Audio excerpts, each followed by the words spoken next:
Welcome to Drop the Puck live here at Planetize Widnes. We're here for the matchup, and it's a derby matchup. As always, we love the derbies between Widnes Wild and Deeside Dragons. Ben, the last time we had this one, there was a lot of napkins flying around. Get your drinks, go to the toilet if you need to, get comfy, and then don't move, because anything could happen in the next half hour. Steve, better go to the toilet now then. No, but he's right. You can't miss any of this. Last time these two teams met, Deeside came away the victors 6-4, if I remember right. In the M56 Cup. And it was in the M56 Cup. This is a league matchup, the first one, and the Dragons come in on this one off the back of a 7-0 defeat at the hands of Solihull Barons. The Widnes Wild have had a week off to regroup, regenerate, should we say, and get ready for this one. But they came in off the back of a 5-1 defeat at the hands of Billingham, wasn't it, here? It was, yes. So, you've got to say, both teams need a win. Yeah, I mean, Steve was literally just mentioning then, before we went live, Deeside went into that Solihull game in the mindset that they could take something from Solihull, and then they got turned over. Now, whether it's they've got a target specifically on Widnes' back, but for some reason, doesn't matter what time of day or night it is, what day it is in the calendar, you say it's Widnes versus Deeside, and they all come out the locker room completely different mentality, different enthusiasm, script goes out the window. Steve, you've got to say though, any team on their day can beat an opposition if they want to. Yeah, absolutely. Of course, goaltending is the key because it can win and lose games and stuff. But you know, for circumstances and that lucky bounces, people not finishing, of course, any team on their day can beat someone, and we've seen that in the league, haven't we, over the years? So it all depends on what sort of teams we see out there today. I think my reflection from that game was, you know, it was such a close game, wasn't it, last time we were here? But them emotions probably inspired the Dragons, who hadn't been training and had like the preparations, but them emotions to really play in a derby game probably got them through the finishing line. That's how I kind of analysed it. If I recall rightly, the Dragons came out firing really quick. They came out the gates real quick. 2 quick goals, if I remember. It was, so 2 quick goals within inside 30 seconds. Yeah. Then Widnes replied within a minute. Yeah. So I think it was a minute 30 and it was 2-1. Hence why we said don't go to toilets. And then I believe there was some gloves dropped as well in there. Oh! Yeah, so, that's right. It was Barlow and MJ. and Clancy. Yeah. So, this game has everything. Everything that you want as a fan, as a spectator. But when it comes down to it, the main thing is these two teams sit at quite different positions in the table. The Dragons haven't won a game really, other than that overtime when they got against Sheffield, that's right. So they're sitting second to bottom at the moment with only 2 points, whereas the Wild, on the other hand, they're sitting mid-table in 5th place, 8 points, but it doesn't seem to be the Wild of old. It's not. I think what you've got to take is the fact that every team started this season on a rebuild.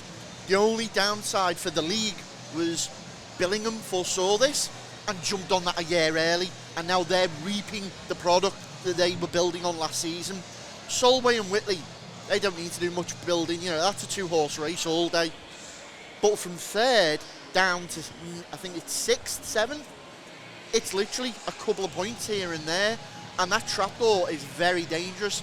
Well, you say that, Ben, and that's what I was trying to hit at, really, because today's results, both teams need a result from this. Widnes to try and build some sort of momentum and get towards the top end of that mid-table pack, as we've already discussed. But more so for the Dragons because they don't want to be in that cellar battle. Because right now, 2 points, this point at the season coming into Christmas, as we always say, the Christmas period is vital for teams. They really need to be a little bit further up the table, fighting in that mid-table. Yeah, that top 4, you can literally cut that off that line there and push that to one side. They're in their own little group at the moment.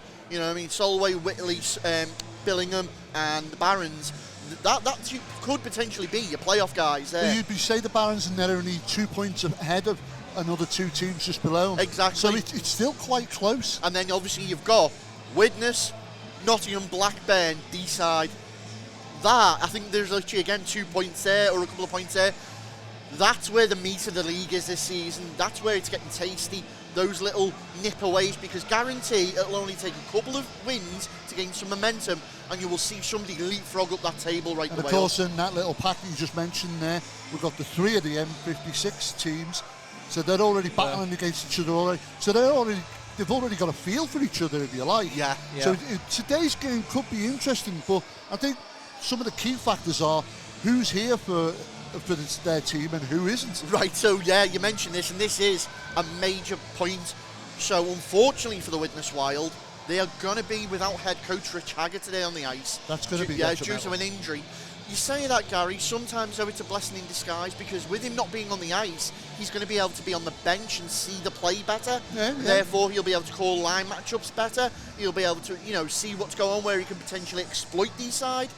However, you can't take anything away from Deeside, because what you've got to underline here with this one is, when Deeside last came here in the 56 Cup, they weren't at full strength. Now they are. Chris Jones has returned. We know he loves to put the body on, but he knows where the net is. His hockey smart has developed. Velusiak's back, so they're imports here. You watch him, he's going to be lethal, and I guarantee now, Deeside, the likelihood is their top line will be Snip, McKinney and Velusiak, and that's some firepower coming at you. Yeah, I mean, I must admit, Steve, so have you managed to see much of Deeside?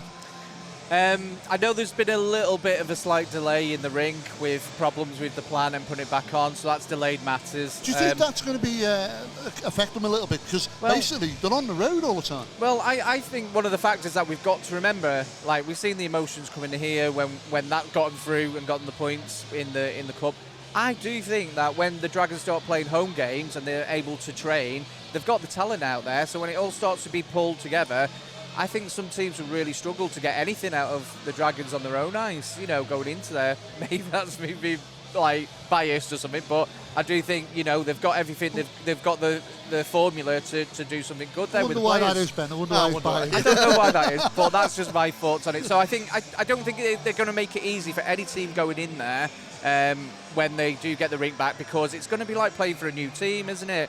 Where the fan base is going to be there, everyone's going to be excited. There's been no hockey for the last 2 years, so it is literally going to be, everyone's going to really want to work 100% and give everything. But do you think it's interesting that they're in that position they're in at the moment, in 8th position, second to bottom, only that one win in overtime? Right, so I have to keep on telling myself this, because I get frustrated. I'm looking at the results going, and I look at the results, but then I have to tell myself, hold on a minute, they haven't got a ring, they've not had the preparations that any of these teams have. Let's just not lose sight of that. So like I said, and I called this last time, I think we'll start seeing a different Deeside after the Christmas period, when the fitness starts coming together, the plays, their understanding of working together comes together, because all they're doing at the moment is technically playing away games, aren't they? So that comes back to what I was saying earlier, whereas it's vital for them to get points, really, to not be at that bottom end of the table. Coming into that Christmas break, they need to be up there a little bit. So a win today would be ideal for them. It would, and Deeside's running. They need to be looking at teams like, and I say this with all respect, but Sheffield sat at the bottom at the moment. Now, they took them to overtime last time. On paper, Widnes should be turning them over within regulation. And then they look towards like the Blackburn battles, the Widnes battles, the Nottingham games. And again, it's that mid-pack, that merry-go-round, if you like. We've seen players do it, and now the points are doing it. And it's a case of Dragons need to make sure they're on the winning end all the time, because they need to sit reasonably about 5th, 6th. Yeah, they can't fall too far behind. No, and give them that launch pad after New Year. Widnes, however, they've got expectations, and people are expecting big things of them, especially after their performance last season. So they've got a bit more weight on their shoulders. So they're expected to be sat in that 4th, 5th, 6th slot about the Christmas break. If I'm quite honest, I think a lot of people are expecting maybe in the top 3 or 4. So it's going to be a big ask. And interestingly, I think Widnes kind of had a hint that they're going to need to bolster the squad for this one. So I can announce, as of this week, Regan Taylor has returned to the Widnes Wild after a spell at Nottingham Lions. Regan, a former Hull boy, obviously skating with Jay Robinson, Kieran Beach, Rich Haggard himself. They've seen potential in him. He's going to be a good D-man. He's going to sit in alongside the likes of Kempy and TJ and stuff. Will he be able to hold his own against a team that's got the firepower, as we've already said, Snip, Luciak, McKinney, and the Harry, experience. exactly. I mean, that's the thing about the Dragons. They've got so much experience in those jerseys there, and you've got to say to yourself, and I keep having to pinch yourself and say, how come they're so far down the table? I mean, it's weird. But what I am going to say before we start looking at what's going on the ice, after the last game between these two, Dragons have got to be confident. Yeah, obviously. I mean, you're an ex-player and coach, Steve. Going in that locker room now, what are you saying to the guys? Yeah, well, that's something I'm sure I'd be saying, because it gives you that mindset going into the game, because the results haven't gone the Dragons' way when they've gone to other buildings, but it absolutely worked for them with that mindset, the Derby mentality, because they looked at. Do you know what? I think we all got excited, delighted when we seen the Dragons in this Derby game here, because I thought, here we go, this is looking promising for the league. But then after that, we sort of slipped a little bit. So, forget about that. Today's today, and I think the mentality is we turned them over last time, because there was a lot of hard working, winning the 50-50 pucks, and we battled all over the ice. And it was just a very, very close game, wasn't it? There wasn't much in it. No. They just piped it at the finishing line in the end. Yeah. It's going to be interesting, Gary, Steve, if I'm honest. A Widnes team that need to perform and show they can still hang, and a Dragons team that want to perform to show they're capable of doing it. It's still anybody's game. Those points are vital today. A win for either team is vital. Right, well, with that, I think it's time to go down to the ice. It's time to Drop the puck. And we can see there the guys are just going to line up for the national anthems.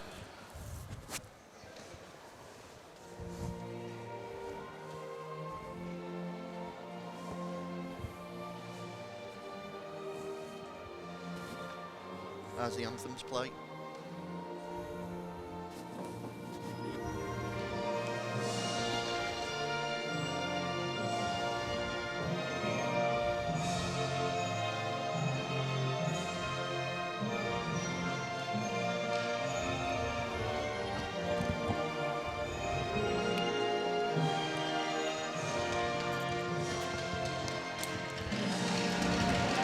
Well, the anthems are out the way, it's time to play.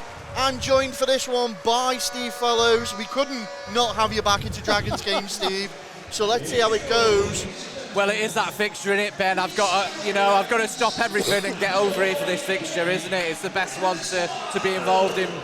And it's going to be interesting, something we didn't talk about there in the introductions. It always starts and ends with your netminders. Now, for the Deeside Dragons, it's Phil Pearson, and interestingly, Phil, a former Widnes Wild player, stood on his head from while he was here, standout netminder, and now he's wearing the red of Deeside. Yeah, that performance we've seen from Phil last time in this building for the Dragons was phenomenal. I counted about 5 or 6 wildies in terms of how the puck never went in. I don't know, but he's certainly put in a shift last time he was in this building, and he'll be looking for that tonight, I'm sure. Well, it's going to be a difficult challenge in the other net, because it's going to be Miles Finney who gets another head of Jake Lowndes. And Finney is obviously going to have a challenge. Yeah, Finney. Yeah, he also had a good game last time we were in this building as well, watching him against the Dragons. Again, goaltender's going to be the key, because there's going to be plenty of shots going into this game. Well, for me, Steve, I mean, the netminders are going to play such a huge part in this game, don't you think? Yeah, I think so as well. And also, the D have got to protect the goaltenders as well, because I think that was something we also seen. Players driving the net, getting in really close to the keepers, trying to aggravate, just getting in front of them, so the screening them so they can't see the pucks coming in.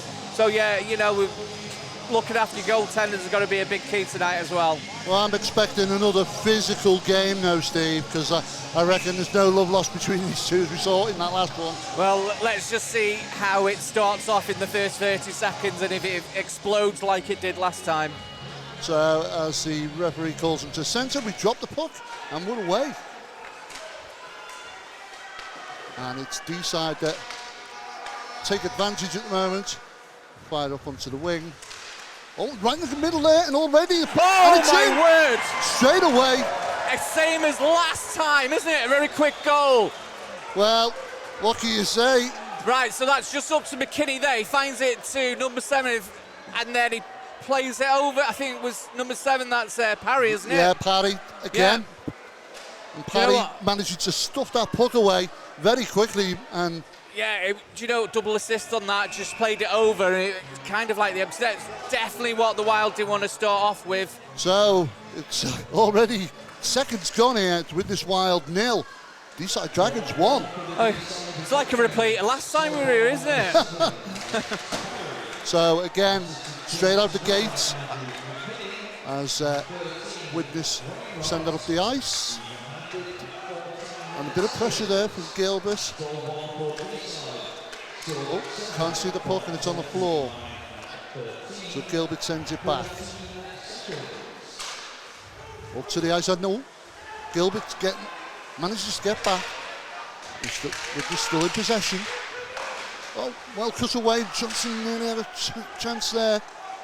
But it's Widnes just, unfortunately, not getting enough pressure there. And Deeside taking the time, sending the puck up the ice.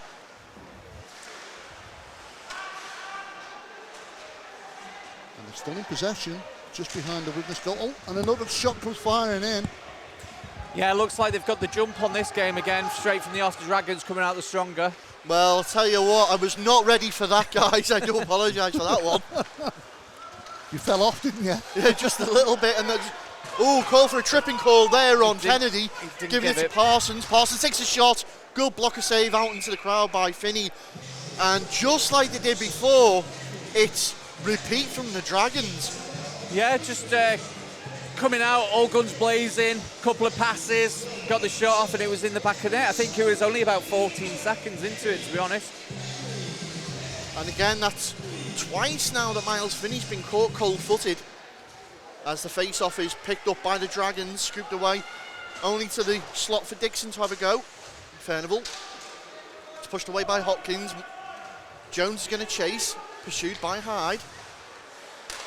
Thrown forward, picked up by Furnival. Furnival shuts out the play by Williamson. Thrown forward for Hyde, who dumps it in. Jones and Otley to retreat. Otley throws it round. Kicked out the zone. Widnes have to reset Coulter. Sends it back. One of the players is without their equipment. Quickly caught on that changeover. Good body on. Looking to clear it out. And that's Regan Taylor wearing the Rich Hagger jersey. McKinney taking off the play again. It's a big jersey to fill that. Well, it is. Williamson into the corner, looks up. Parry bearing down on him.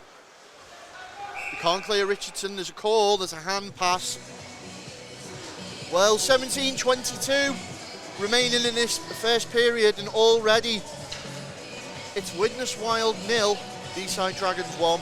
Steve, you couldn't have wished for a better start, really.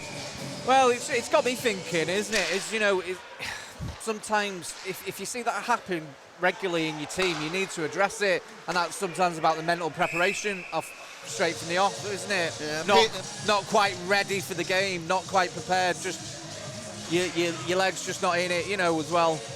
Well, that was Pearson's first sight of rubber so far, with almost 3 minutes gone in the game. Widnes will want that to change. I just noticed as well, Chris Jones playing in D there for the Dragons. That's going to really strengthen them up there, because he's a good skate, he's solid at the back. Well, face off right hand side of Phil Pearson, who's gone away the Dragons, and Dickinson's taking it on his own, goes to go round, tries a little forehand backhand on the inside post, throws it back in. It's going to be picked up into the corner. Good play with Luciak, holds it up as Jackson pins him on the board to come out to Kenny Witter. Through the slot. Hughes deflected off the stick of Kennedy. Gilbert chasing. Kenny Witter turns it back. Barlow goes to throw forward. Gilbert to come out with it. Gilbert thinks about the shot. Doors. Pearson gets a bit of a glove and pad to it. Rebounds come all the way out to Gilbert once more. Gilbert decides he's going to go off the boards right into the path of Parsons. Parsons shut the door there. Did Barlow? Armstrong, in fact. and now they skate backwards. And Greaves tries to slash at Kennedy there. A shout from the Dragons bench, but it's in the glove of Finney. Yeah, looked a bit of a slash, nothing too much, but you know, we just see Ross Kennedy just nice and smooth, taking it out from the back one way to another, created some space. It seems to step off from him and getting that shot in.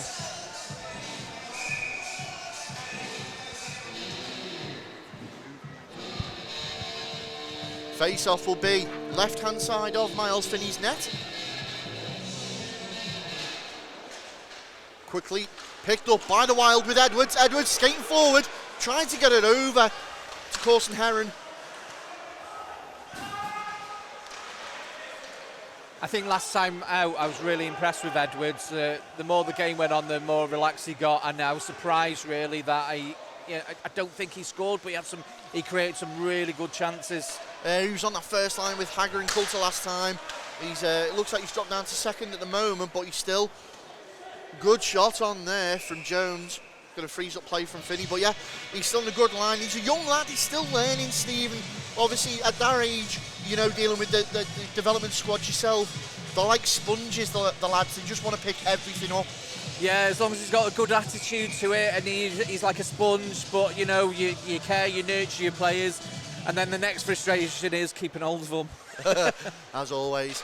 Quickly taking the face off was right hand side of Finney. Dragons in possession once more as they look to set up shop in the Widnes zone. Puck comes flying all the way through, and it's going to be Wainwright who's going to have to back check for that one.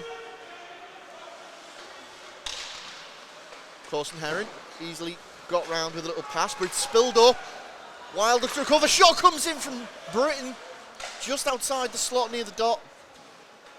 Edwards back in, thinks about it, puts it in the slot again. Corson Heron unable to get a stick on it, and the experience of the Deeside defence there smothered him out.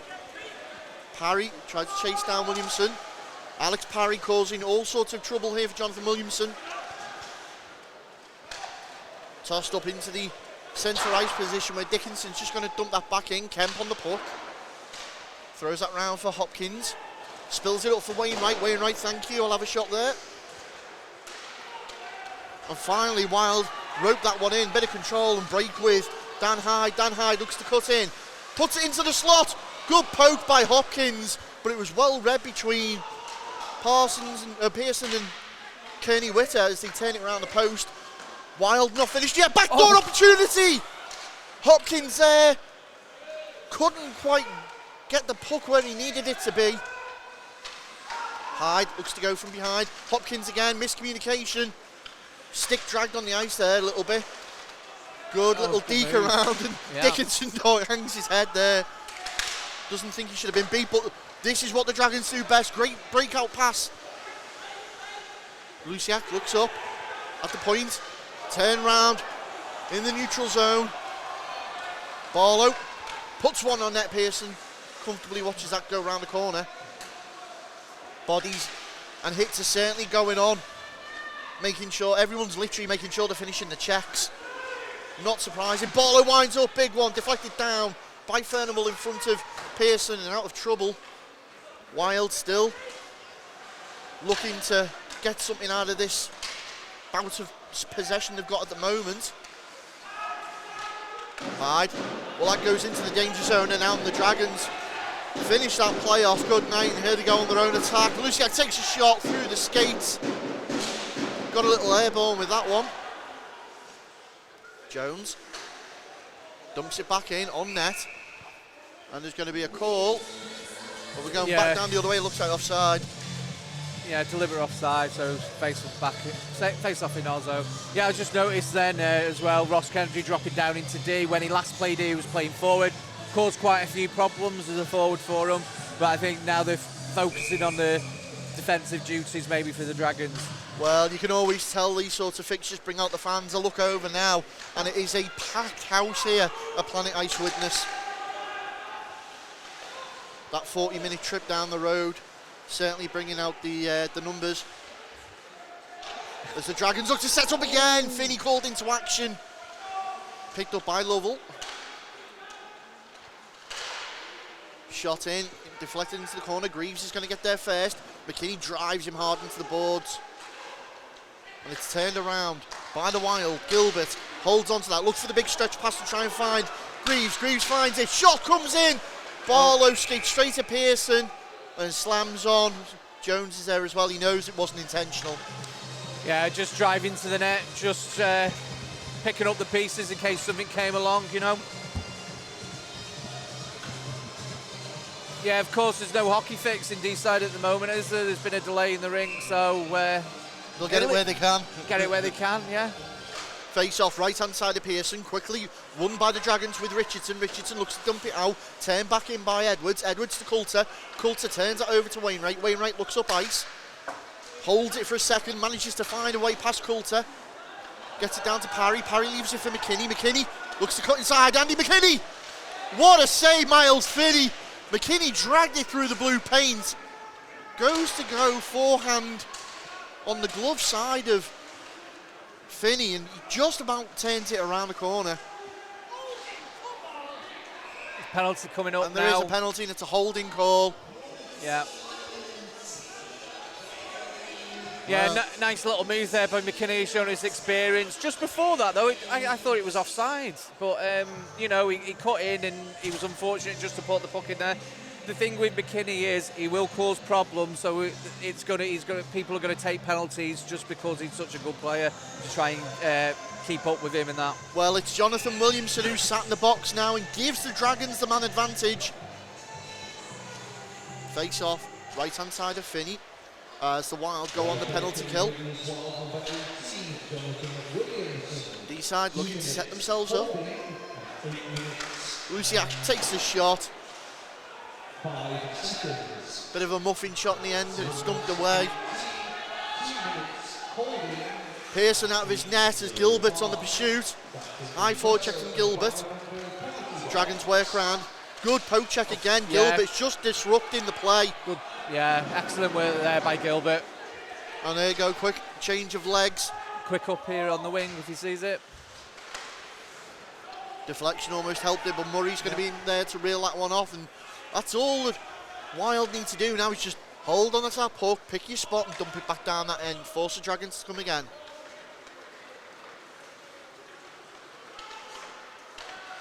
Kennedy throws it forward. Parsons into the corner. Mount Kemp cuts it back.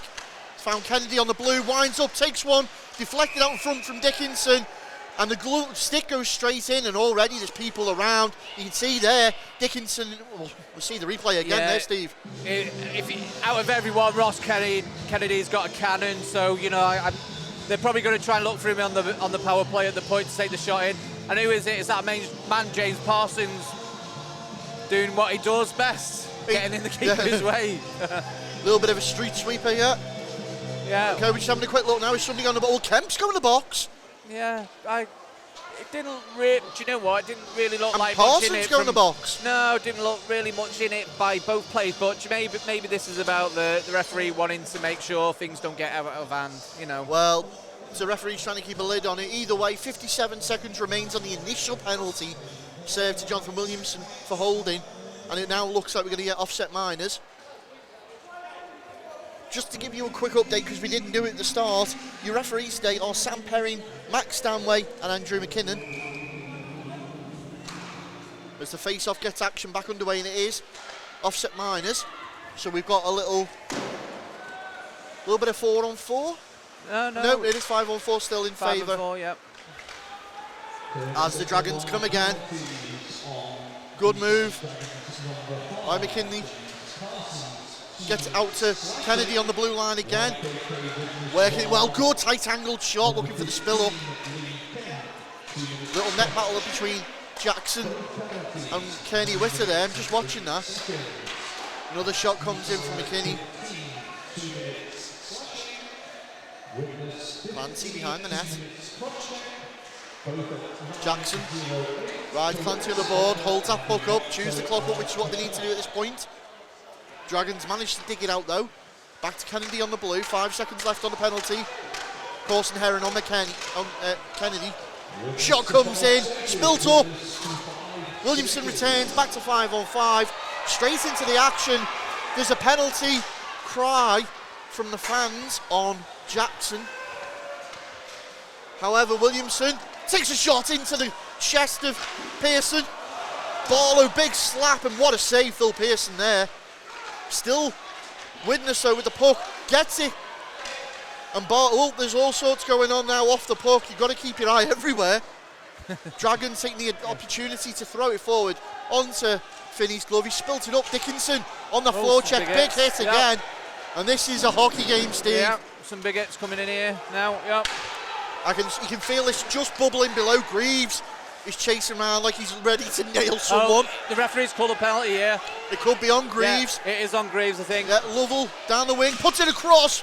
Good move by Otley. Yeah. Turned away, and here we go. It's a slashing call. Now we'll see who it's on. It is going to be on Joe Greaves. Yeah. So just like that, the Wild are back on the PK. Yeah, I think it was just something silly just after the whistle there, but right back on the power play for the Dragons now. Well, somebody has certainly turned the heat up on this one. The pressure cooker is slowly bubbling away. Well, with 8:58 remaining in this period, and I'll tell you what, end-to-end, non-stop action, guys. Yeah, I think Jackson's just having a word there because behind the play he was down and he's saying, what about the one on me, I think. Well, it's the Dragons to come out with it again. Greaves now sitting 2 for slashing. Kennedy winds up, lets one right down the throat. Oh, and there's a stick after, and that was Kearney Witter and Jackson, and they've gone. And Jackson doesn't look like he wants to go. Kearney Witter does. Well, we can see it again here. Well, they're straight after. Jackson gets the stick knocked out of his hand. There's boos and cheers coming in. Yeah. What? No, well, what happened there was, to be honest, Kenny Whitaker took a bit of a shot at the keeper there. You can see he's down there after the whistle. I think it was frozen. Probably not the best thing to do, really. Come on, the puck's gone. So then he has to step up and do something about it, doesn't he? But that's what we're going to see on the power play. If I notice, you've got Ross Kennedy on the point, who's a really good shooter, and then they're putting him in front to screen. But to be honest with you, Steve, Finney's been guilty of coughing up loose change a lot, and likes of Witter's going to look for stuff like that and knock it in. But also, Witter's a very clever hockey player in the sense of he's aggravating the defensemen, and if they're not thinking straight and they're not, on point, then the forwards are going to have And the one thing you can see there, you try moving him out the front of the net, so the keeper's not screened. The keeper's, no one's going to be able to move him out of the way, and the keeper's definitely not going to be seeing them pucks coming in. Well, it's now Mike Gilbert and Matt Wainwright who are talking. That's 2 minutes for slashing. That's going to be on Kearney Witter. And then are we going to get coincidental roughing penalties? There's blood on the ice. Tom Jackson's having to be taken off for medical treatment. Is he going in the box? We'll wait to see what's going on here. Jackson being sent the box. He's asking what for.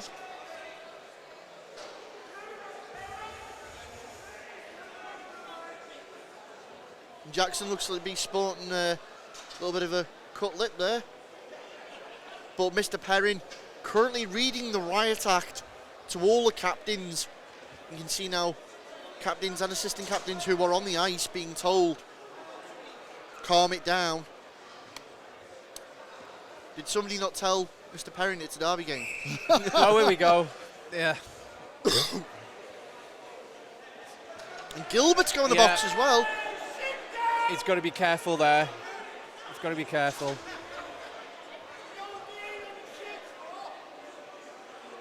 Well, he's well establishing his authority in this game. Well, it's a 2+2 by the look of it.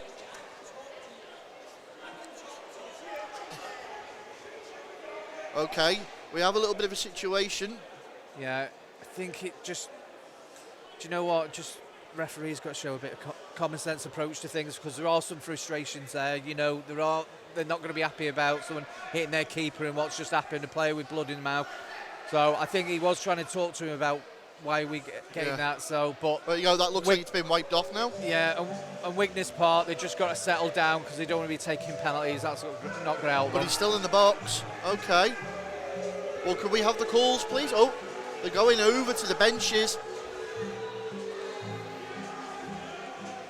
And they're speaking to both Rich Hagger and you can see it there as well, Mike Clancy.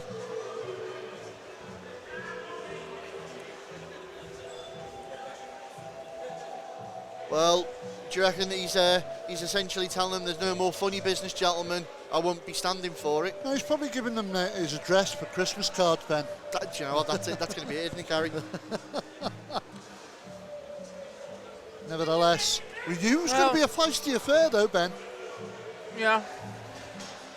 So.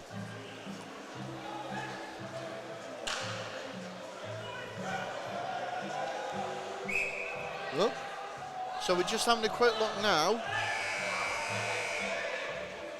And again, it's another situation here on Drop the Puck we're seeing where we're waiting to see what the officials say. It does look like we're getting a bit of 4-on-4 hockey. There's a few players on the ice that aren't looking happy with it. Right, so quick recap. In the box currently for the Widnes Wild, we've got Mike Gilbert, Tom Jackson and Joe Greaves. And in for the Deeside Dragons, we've got Kearney Witter. As it's Widnes who are coming on the attack, on the face-off, on the 4-on-4. And immediately put the puck into the glove of Pearson. That penalty box is beginning to look like the party box. A tin of licorice, all sorts. Yeah, Fresco environmental penalty bin, becoming a tin of all sorts, as you say, Gary. Could be a break on here. Well, the icicle waved off, there's a big hit after that, and that's interesting. Let's see if that sparks up. That's called a penalty there. He has called it, and that's on Volusiak. Williamson was the one who was hit, he's not responded at all. Right, do you know the frustration thing here, right? The most frustrating thing about that is I think that should have been an icing call. If they called the icing, because the D-man was getting to it first all day long, the hit wouldn't have been going in there anyway. He's took the hit. I didn't think it was too bad, but straight from the off, that was a poor decision because it should have been an icing call, surely. Oh, Stevie, you've got to start donning the black and white stripes. I've done that in the past. It's a nightmare. It's a nightmare. So, yeah. 4-on-3. Don't think we've got a graphic for that.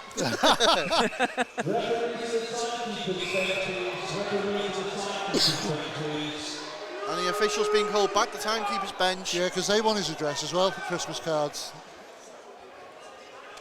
Well, funny enough, Gary, before the game started, I was chatting with both Mike Clancy and Rich Hagger, and I was saying to them, of one thing they could wish today, I'm going to assume it's for the referees to let the game flow, because both coaches want that. Well, that's not happened so far, is it? Oh, well, yeah. And it does look like there's another player coming to the bench. That's Chris Jones being sent. No, who are they going to send? Billy Perks. So Billy sees the first little bit of ice in to warm up. He looks really happy though, doesn't he? Look at him. He's really happy. Does that count as ice time? Does that count as ice time? Yeah. He knows there's tangy sweets down there, that's what it is. Other sweets are available. Yeah. Face off to the left-hand side of Pearson. Taken by the Wild. It's now the three-man defensive unit of the Deeside Dragons. Barlow. Goes throw forward, Williamson drags it down, gives it to Coulter. Corson Heron circling in that paint area. Barlow on the back. Williamson. Miscommunication by Coulter has allowed the Dragons in. The holding call there, surely. Right. So, Kearney Witter got a 2 for slashing plus 5 for fighting. Jackson got a 5 for fighting.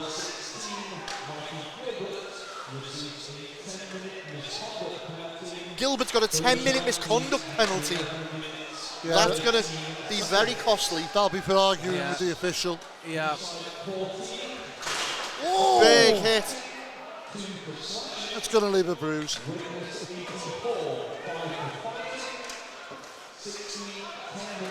Coulter sends it back, can't get it past Clancy. It's thrown down and clock's ticking away here. So the initial Greaves penalty, 10 seconds left on it. That'll take us back to 4-on-4. We'll have literally a couple of seconds of that as 3, 2, 1, trapdoor opens. Greaves is back on the ice, 10 seconds before Kearney Witter comes back out. Widnes banging on the door. It's 5-on-3 at the moment. Fellows' favourites, can we get something out of it? No! And they've let it run, they've got to tag up. Here comes Perks. Perks is on the... Well, Perks comes flying out the trap Goes and sits back down. They bring onto the ice a guy from the bench of the former Parry. Witt is still sat there. 10 seconds now left on the Volusiak penalty. 6, 5, 4, 3, shot in, it's goal! Nice goal. Matt Barlow with a second left on the power play. Yeah. Let's see it again. Yeah, Matt Barlow there, just gets it. He's got a lot of time and space, people backing off. And straight there into the back of net. Nice shot, nice low and hard shot. Well, interesting now with 6:24 remaining in this period. It's now Widnes Wild 1, Deeside Dragons 1. We've got a game. Oh, I tell you. So Steve never noticed what we did there. But a fellow's favourite. You should always score, like we say, yeah. Well, there we go. The second is up. And Volusiak is back out the box. Kemp throws it forward again. Onto the net of Pearson, scooped up by Jones. In pursuit is Chiseko. But down that far side. The shot come in was Dickinson. Wainwright keeps it alive for the Dragons. Feeds that off quickly. Good shot on. There's body certainly flying in now. Dragons look to break forward. Chiseko couldn't reel that in. Jones throws out the zone. Williamson looks to test Pearson, check he's awake.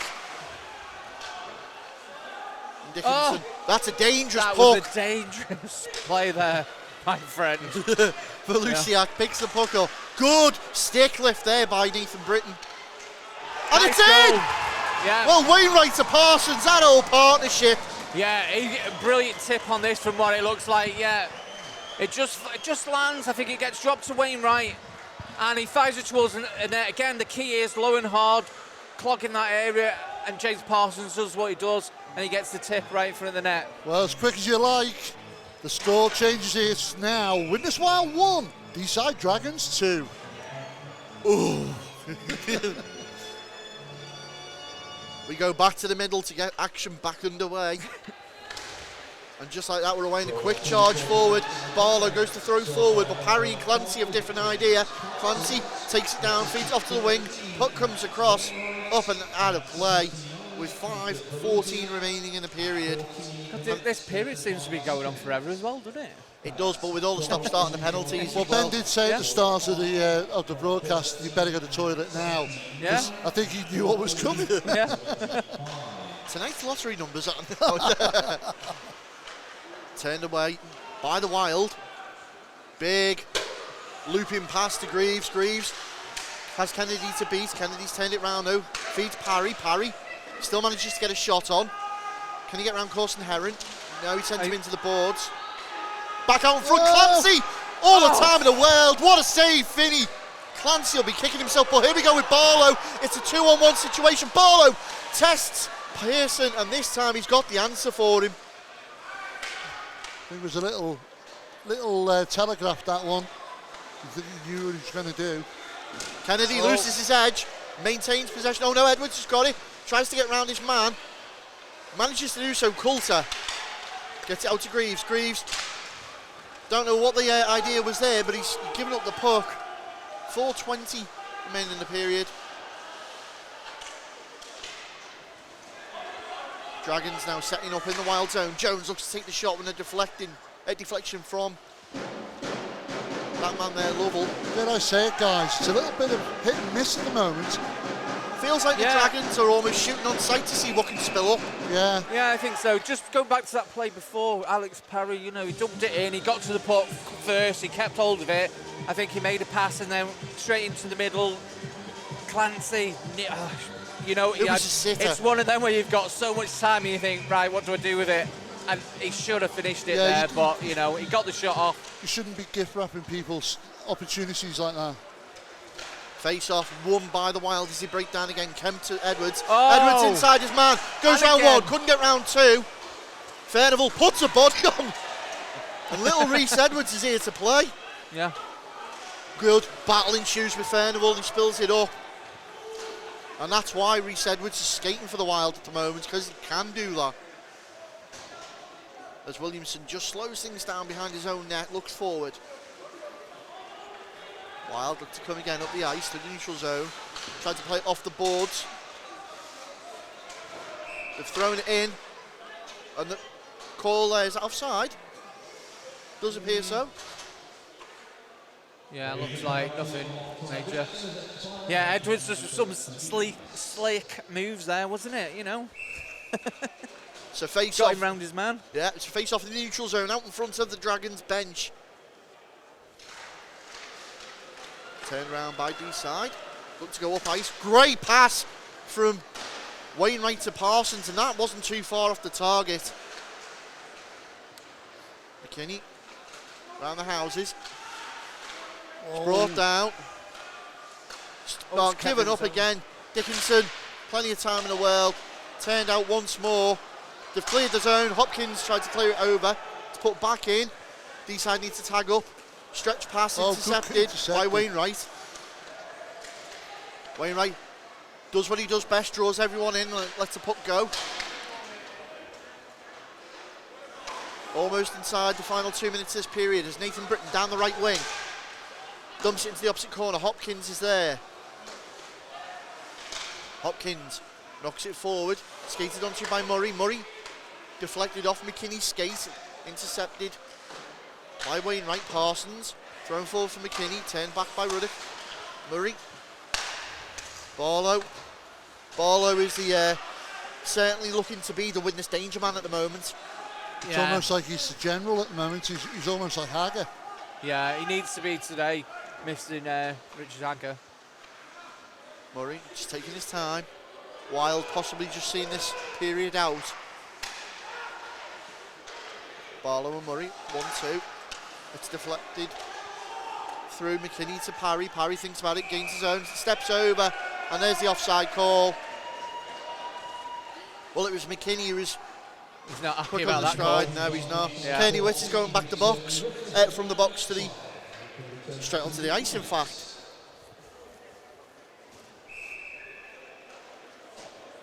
face off, just in front of the penalty box, taken by the Wild. They go to throw it forward, comes off the referee. Dragons playing it, knocked forward again. Parry is going to skate onto that. Kemp gets there first. Hyde off the board. Coulter back to Hyde. Hyde. It's Coulter down this right wing. Coulter gets to Hyde. You can see what the move was. Back out in front. Shot comes in from the point. Skating onto that was Williamson. Great play. Hyde to Coulter. Into the corner. Joe Coulter looks to cut in early. Williamson drops it back once more. Shot comes in off the body of McKinney. And the Wild throw in everything late in this first period. Kemp needs to get a stride on because he's got Parry chasing him, but that's going to be an icing call inside the final minute now. Yeah, some nice vision there from McKinney, not just to like throw it up, but he looked up for the pass over to see if he could get a bit of a stretch pass there. Unfortunately, it was just off Alex Parry's stick and back for the icing.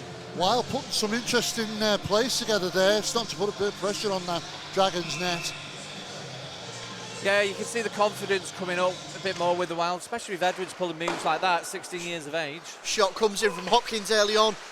Widnes desperate to try and get a goal in, to go in here in the period all square. Hopkins again has to beat out Clancy. Clancy puts the body on big time. Comes out into the slot and it's onto a Dragon stick and they're going to chase it out the zone.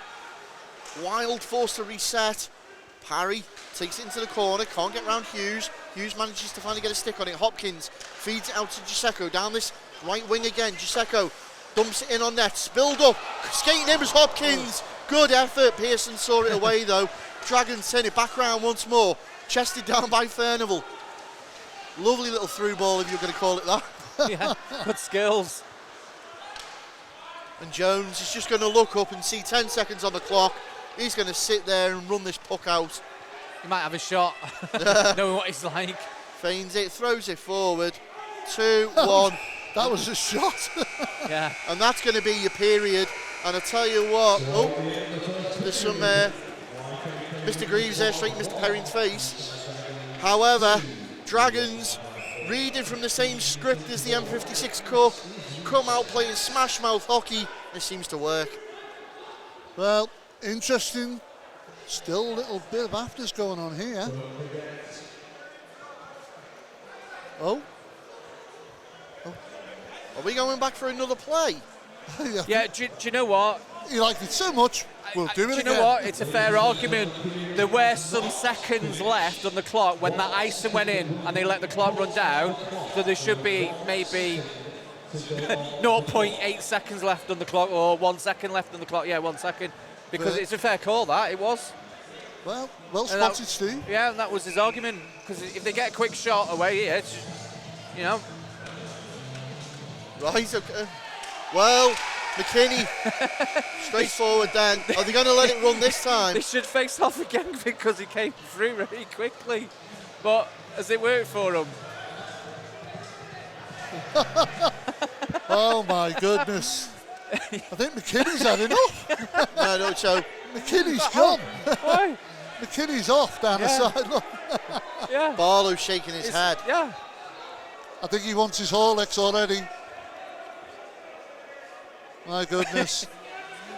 So Mr. Perrin has just said, oh, no, I'm not doing that again. It was a second. However, Widnes are conceding and skating back to the locker room. I thought he just was blowing it to do it again because I'm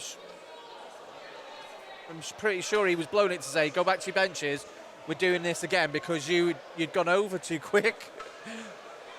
Well, bit of controversy at the end, and always is when it's a derby game between the Widnes Wild and the Deeside Dragons. Well, nonetheless, we end this period here at Planetize Widnes with Widnes Wild 1, Deeside Dragons 2. Join us after this break.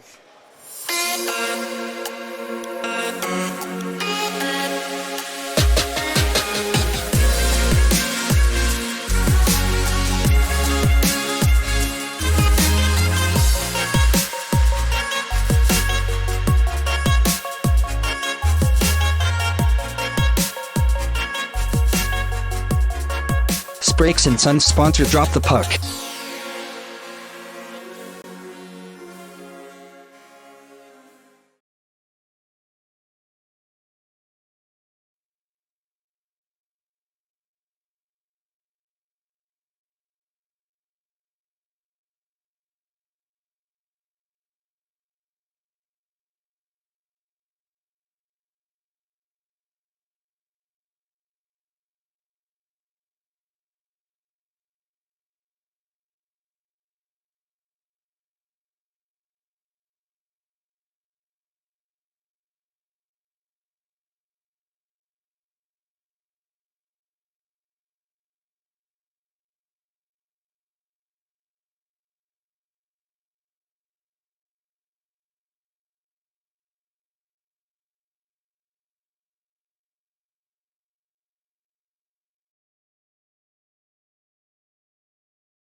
Welcome back to Planetize Widnes for this morally matchup between the Widnes Wild and Deeside Dragons.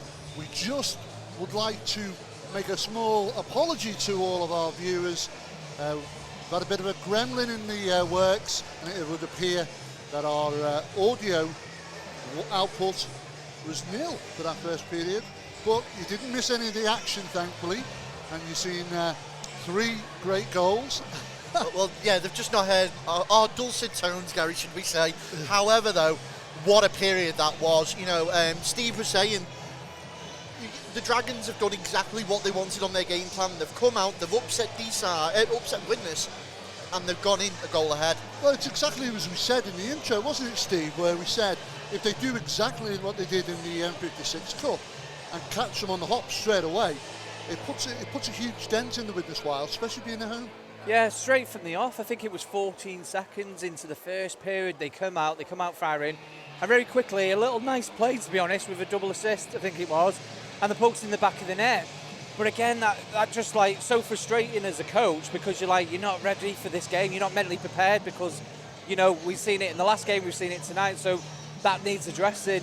because you know it doesn't help you. You're chasing your tail from the off. You know. So the other thing you won't have heard us mention is obviously the substitutions that have gone on tonight. So there is no Rich Hagger for the Widnes Wild. He's currently sporting an injury.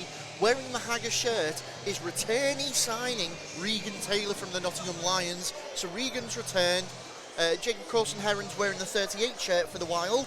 And Volusiak is actually icing tonight for the Dragons as well. So, you know, they're the differences on the rosters. However, the teams on the ice, as far as the Dragons concerned, same old. Well, we go back to what we discussed at the intro there. Both these teams, how important is this game for them points-wise? Dragons sitting second from bottom, needing these points only with 2 points currently. They need that to try and keep in with that mid-table pack. The Wild, on the other hand, they're stuck in that mid-table pack and they don't want to get sucked into the bottom. They want to try and keep up with the top four, who are starting to edge away a little bit. But, of course, Solihull in that fourth place, only 2 points ahead of the Wild. They could quite easily catch them. So this is all to play for, this game, for both teams. Certainly is, Gary, and we've said it before, you know, and we said it like you say in the intro. You've got a split pack. You've got the four top teams, the two breakaway horses of Solway and Whitley, and then you've got that two tail chasers of Billingham and Solihull, and then you've got that mid-pack battle of the Baron, the Nottingham, Wild, Blackburn, and then you know you're coming down, and unfortunately right now you've got those cellar dwellers, which are Sheffield Senators. I'm going to say it now, Steve. I'm going to put you on the spot. Being an ex-Dragons, currently leading going into that first period break, as a coach, what would you be saying now? I'd be making sure, you know, that the players are really aware to not go and bother the referee at the moment, first and foremost. Just say, don't get on his back, don't give him any ammunition to fire at us, because that's the key thing there, because he's giving penalties. Yeah, penalties. So let's just calm it down.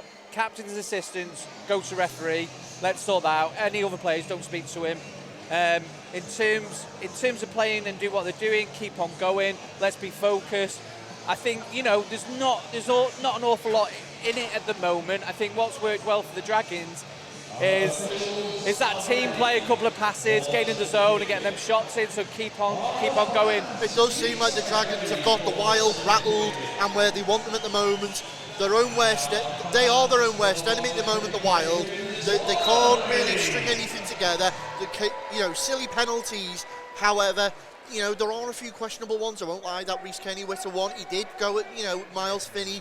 He was just defending his netminder. Well, you both said it there, penalties, and we know historically how we've said this on Drop the Puck. Yeah. That penalties can kill a team's progression in the game. And would you say that in this first period, would you say that those penalties ruined that first period? Because I personally think that they played a big part in it. It shut down the flow of the period. Yeah. Neither team could really get going. But it opened the ice up. Yeah, that's it, isn't it? You know, the stop-start, no player wants to do the stop-starting. I think, yeah, when you go down to 3, go down to 4, you know, it changes the dynamics of the game, because you're having to be really defensive, but it also takes out the fuel and the gas out of them key players that are on the ice. Not only that, though, it rubs players up as well, because you could tell by the way it was getting very, very physical, very heated at times, and that caused a few more penalties, I feel. Yeah, and I think on just as the clock was about to go, I think there might have been 1 second on it. Barlow, wasn't it? Just before the penalty was just to expire. McKinney jumped the line. Just before he got the puck, and he's a brilliant slap shot, and he got the goal, didn't he, Barlow? Well, be interested to see how this goes. So the score, as it currently stands, coming into the second period, is Widnes Wild 1, Deeside Dragons 2. I'll hand you back to our commentary team of Steve Fellows and Ben Lee. Again, apologies if you didn't catch, well, you wouldn't have caught any of the audio in the first period, and again, we've just pretty much reiterated everything there. You've seen some great action, and I guarantee there's plenty more where that came from. We see Finney just cutting up the painted area there. Miles Finney, historically, has stood on his head for Widnes, but something about Deeside being his banana skin. Yeah. You know, again, Derby Day, isn't it? Derby Day. are you going to step up to it? You know, are you going to overthink things?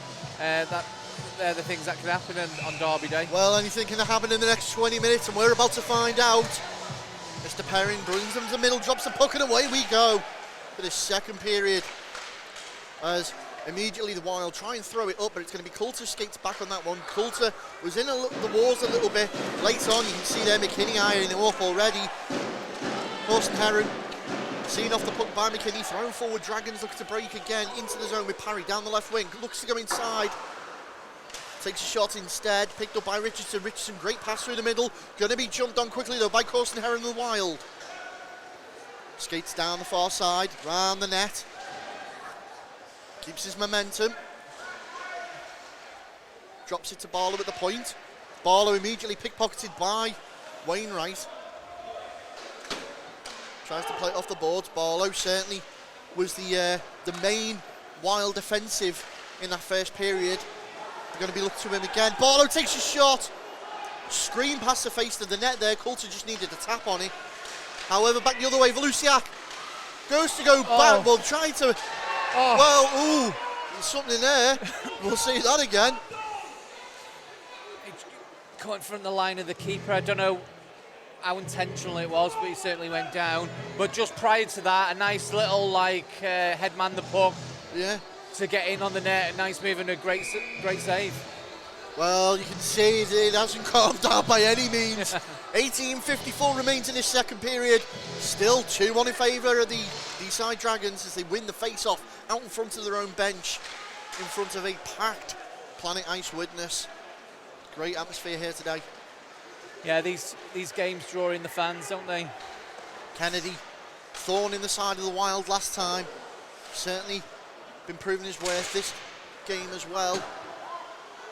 Witter throws it in, picked up around the back. Volusiak threw it straight through the danger zone. And now Hopkins. Pearson's out of his net. Hopkins couldn't shut that off.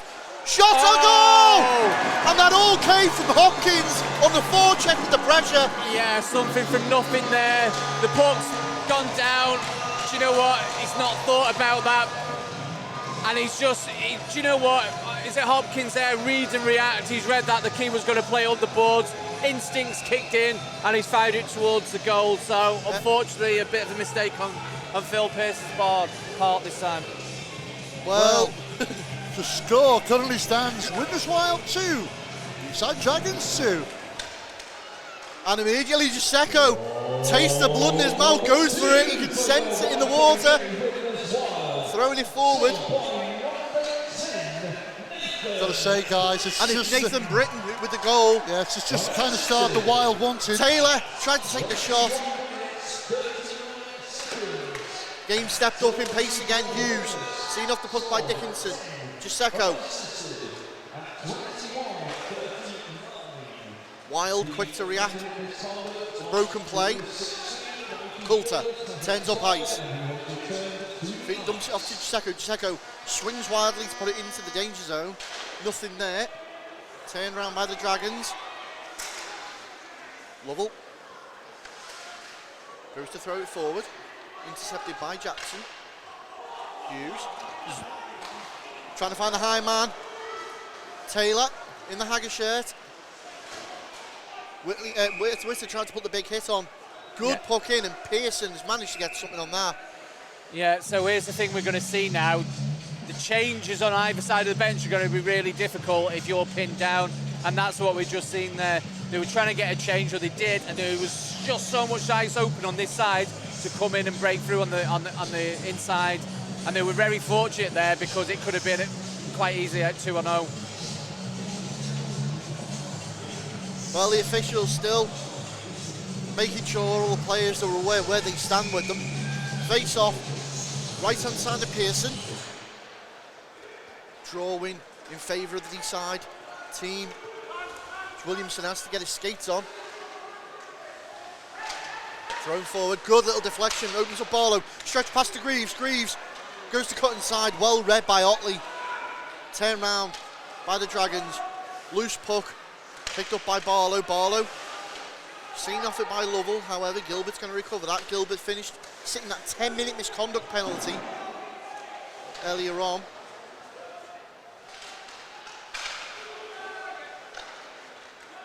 And now the Dragons look up ice. Jones decides to test Finney straight into the glove, and Kemp and Furnival in the corner.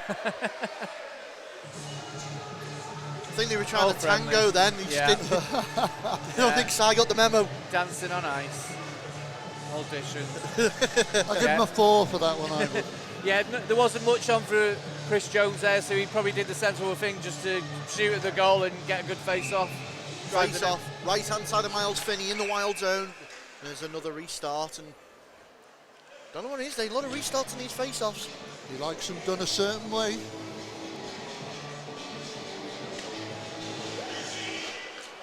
Face-off is taken and picked up by the Deeside Dragons. Robbie forward again, leg pad save from Finney. McKinney behind the net, tries to find the man out in front. Looks like it's gone high off the shoulder. Still out in front, picked up by Corson Herod, thrown forward.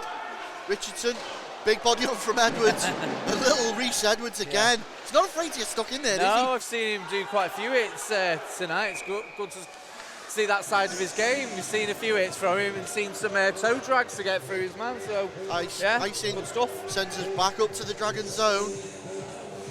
Do you know what, as well, is like, especially like when you're a little bit old, let's say, in your game, and you've got kids in cages doing these little toe drags around you, it can make you a little bit frustrated and like couldn't bring the penalties coming out as well. Shot in, good blocker save.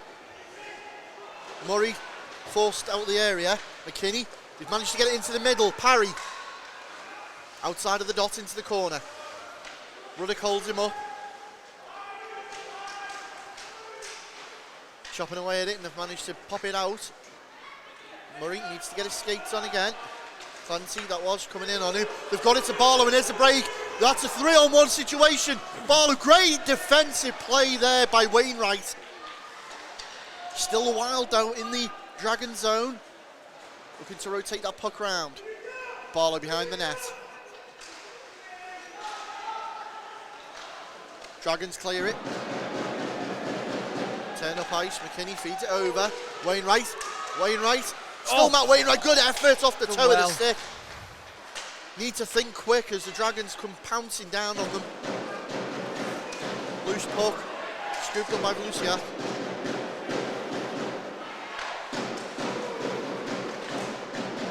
Off the Wild players and back out in, one round, once more, shot in, and it's in! Again, something from nothing. Yeah, just a bit of a turnover there on the blue line, so it would seem like, you know, just trying to keep hold of it. A stick check there. And who was it that scored? Lucia. So yeah, he's going to be happy with that one. Yeah, something from nothing, really. Some good pressure by the Dragons, though, before that. Well, with 14:54 remaining in this period, it's now Widnes Wild 2, Deeside Dragons 3. Yeah, Petter Valusiak, the goal scorer there. He'll be happy to start putting numbers on the board for the Dragons. Dickinson takes Williamson off the puck. Dragons come forward again. Kemp forced into his defensive role. There's a penalty here. And that's going to be on Dickinson. Interference call. Lee Kemp happy with that one. So Jared Dickinson goes the box for 2 minutes. Gives the Widnes Wild a lifeline. Not what you want when you've just got in ahead of the game as well, isn't it? Because it puts the Wild on this power play. We know that the power play can be deadly. Face off, left hand side of Phil Pearson. Wild look to set up. So that was goal to the Deeside, scored 17. Round the back. Out to the point to Coulter.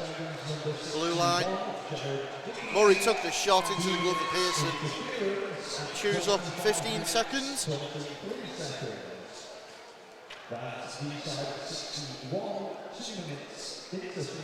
As we were saying earlier, these games never seem to disappoint. The thing is, though, Ben, I was just going to say, with Widnes now got the advantage, they need to make these play. Thrown all the way down onto Finney's net. Murray's going to skate back and be the first man there. Corson Heron faked like he had the puck. Found Coulter mid-ice, great pass Yeah. to Hyde. Nice take passing from the Wild. Kennedy just puts his body in the way. Ross Kennedy using that experience he's picked up with the Knights. Do you know what? He just looked at the space and there was nothing on this side to clear the zone, so good play, Ross Kennedy. Lovely little knock on by Hyde. Almost a minute of the power play gone. Wild still fighting away to come out in this puck. PK unit of the Dragons doing well. They've managed to come out with it behind the net, looking for something outside of the dot by Coulter to the blue line with Murray. Back to Coulter. Coulter skates in. Will he take the shot? No. Quick 1-2.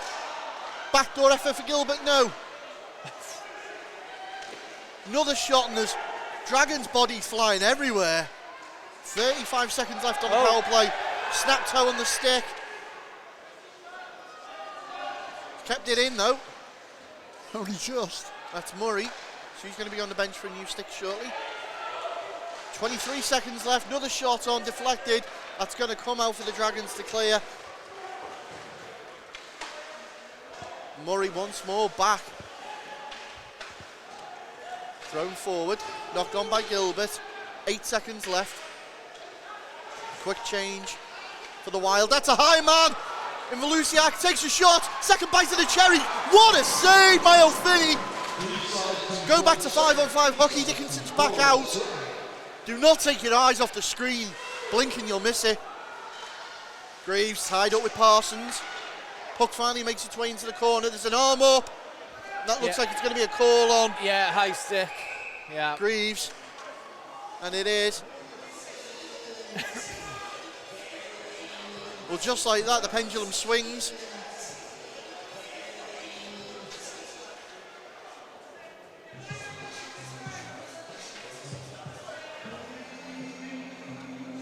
Well, it's interesting. 12 minutes 17 remaining in the second period. The second period seemed to go a lot quicker than the first. However, it's the Dragons now with the man advantage and the goal advantage.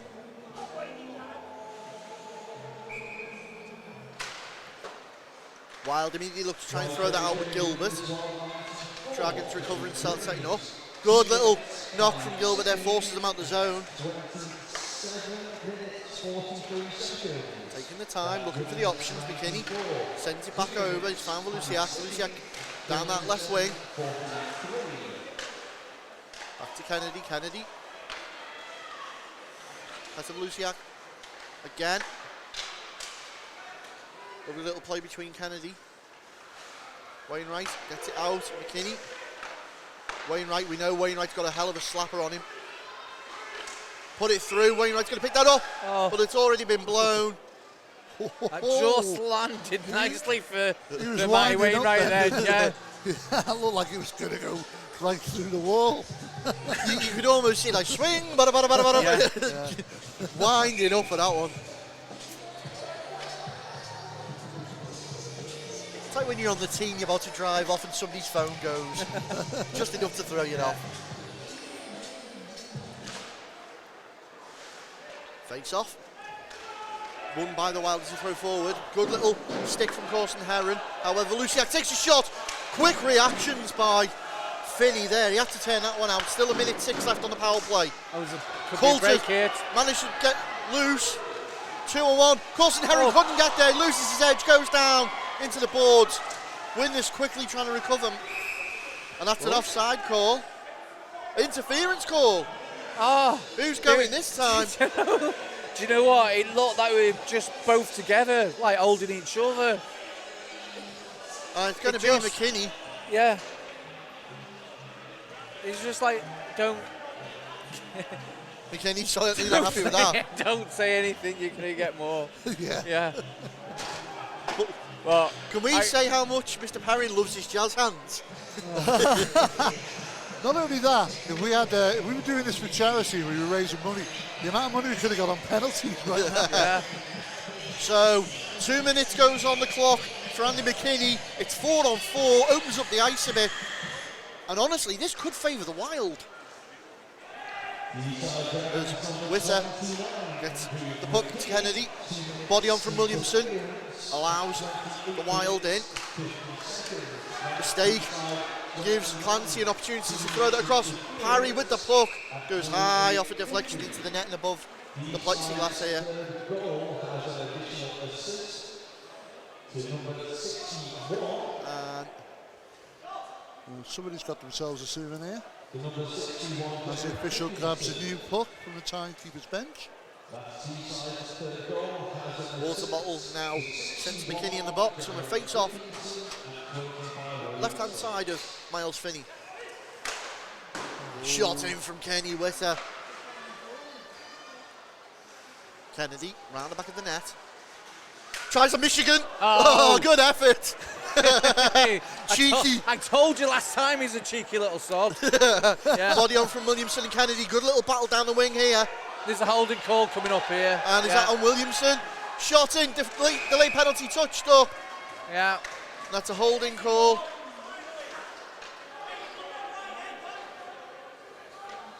Well, this is certainly not going to bode well for the Wild. Do you know what? If you call one, you got to call another. But it's going to slow the game down Well, a he's set little a bit. precedence for himself now, hasn't he? Yeah, you can't miss anything now.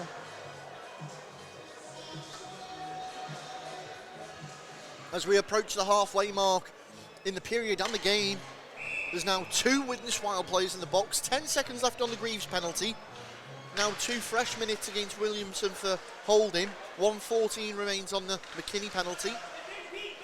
4, 3, 2, 1. Out comes Greaves, back to 4-on-4. That's up and out of play, and that was set nicely. As it's going to be Greaves goes back to bench. Looks like they're going to bring on Gilbert.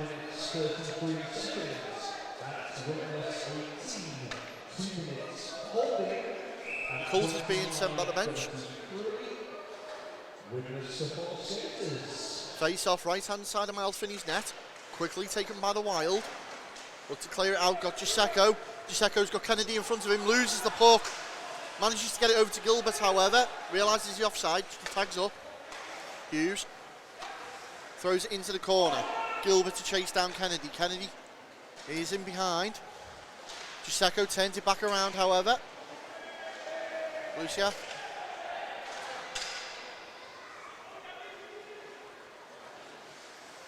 Dragons bring it out.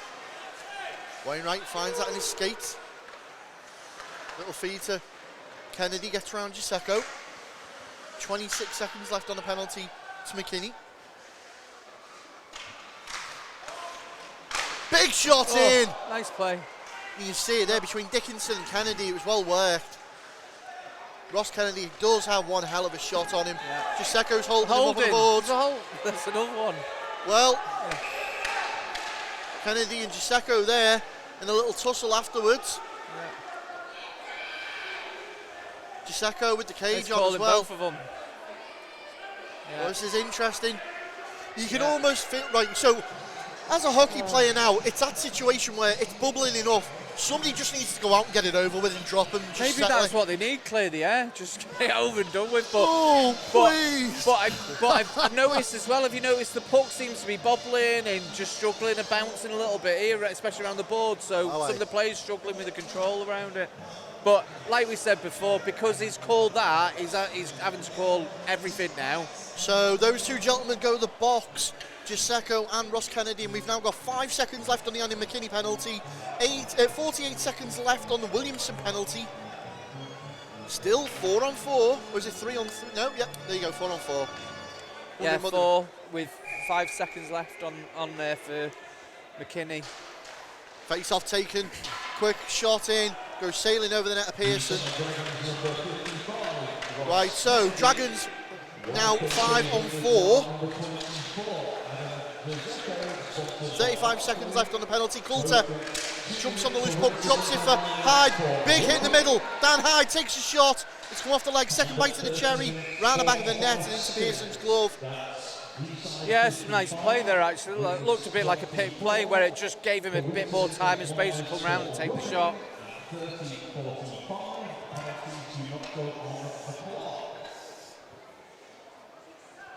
Face-off will be right-hand side of Phil Pearson. 8 minutes 52 left. Still YKK Widnes Wild 2, Deeside Dragons 3. And Chris Jones is going to be the man in command for the start of this one as he launches a puck forward.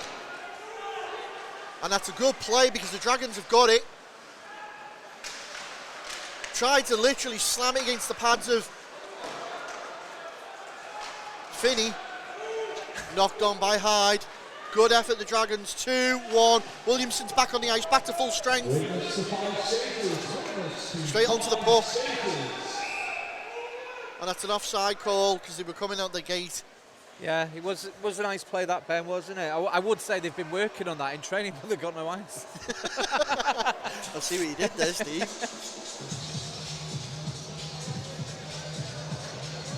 So we're going to get action restarted with 8:21 left in the second period.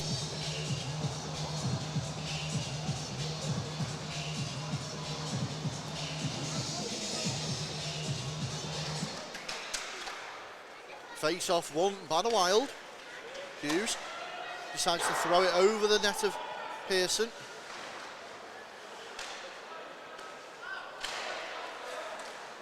Thrown forward again, Hughes.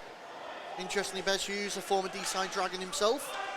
Yeah, his mum and dad are here today. I said hello to them.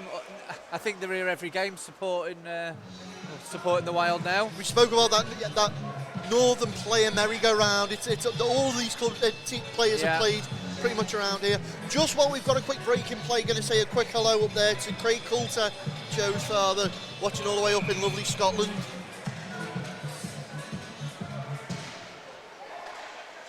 Shot in from Greaves. Kemp puts it back in. Still Kemp and Furnival. And Kemp and Furnival, and he's caught that. So off the puck. And the pair of them are going, even Kemp is protesting.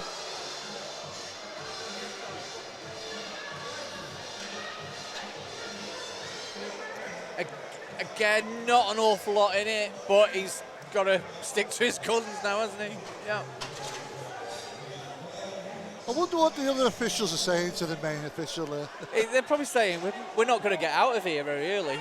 This is going to be a late one.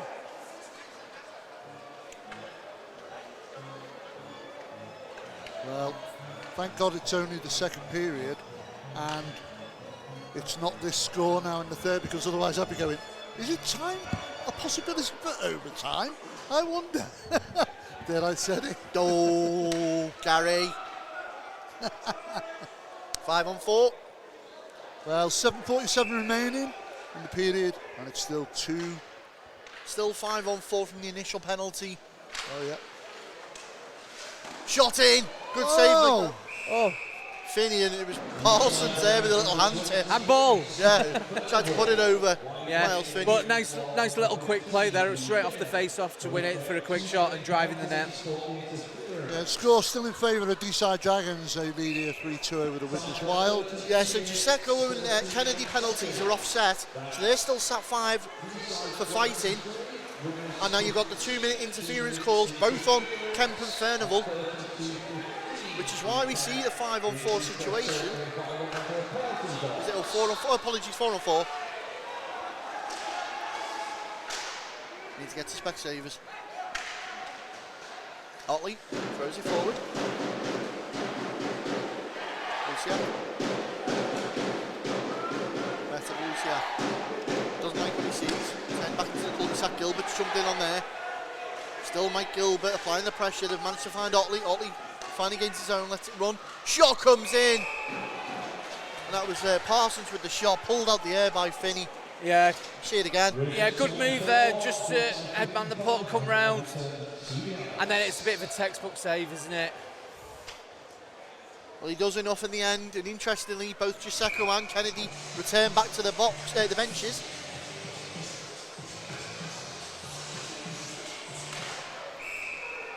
Again, Mr. Perrin doesn't like what he's seen, so we're going again. What's he called here? Do you know what? Is he caught? Don't do it, Andy. No. I think he's getting a bit frustrated. He did go in there looking a bit aggressive in it, but like the referee's just calling everything.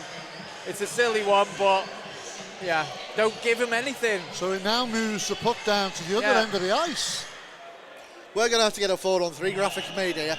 I'm sure there's one in the archive somewhere. I'll blow the dust off it.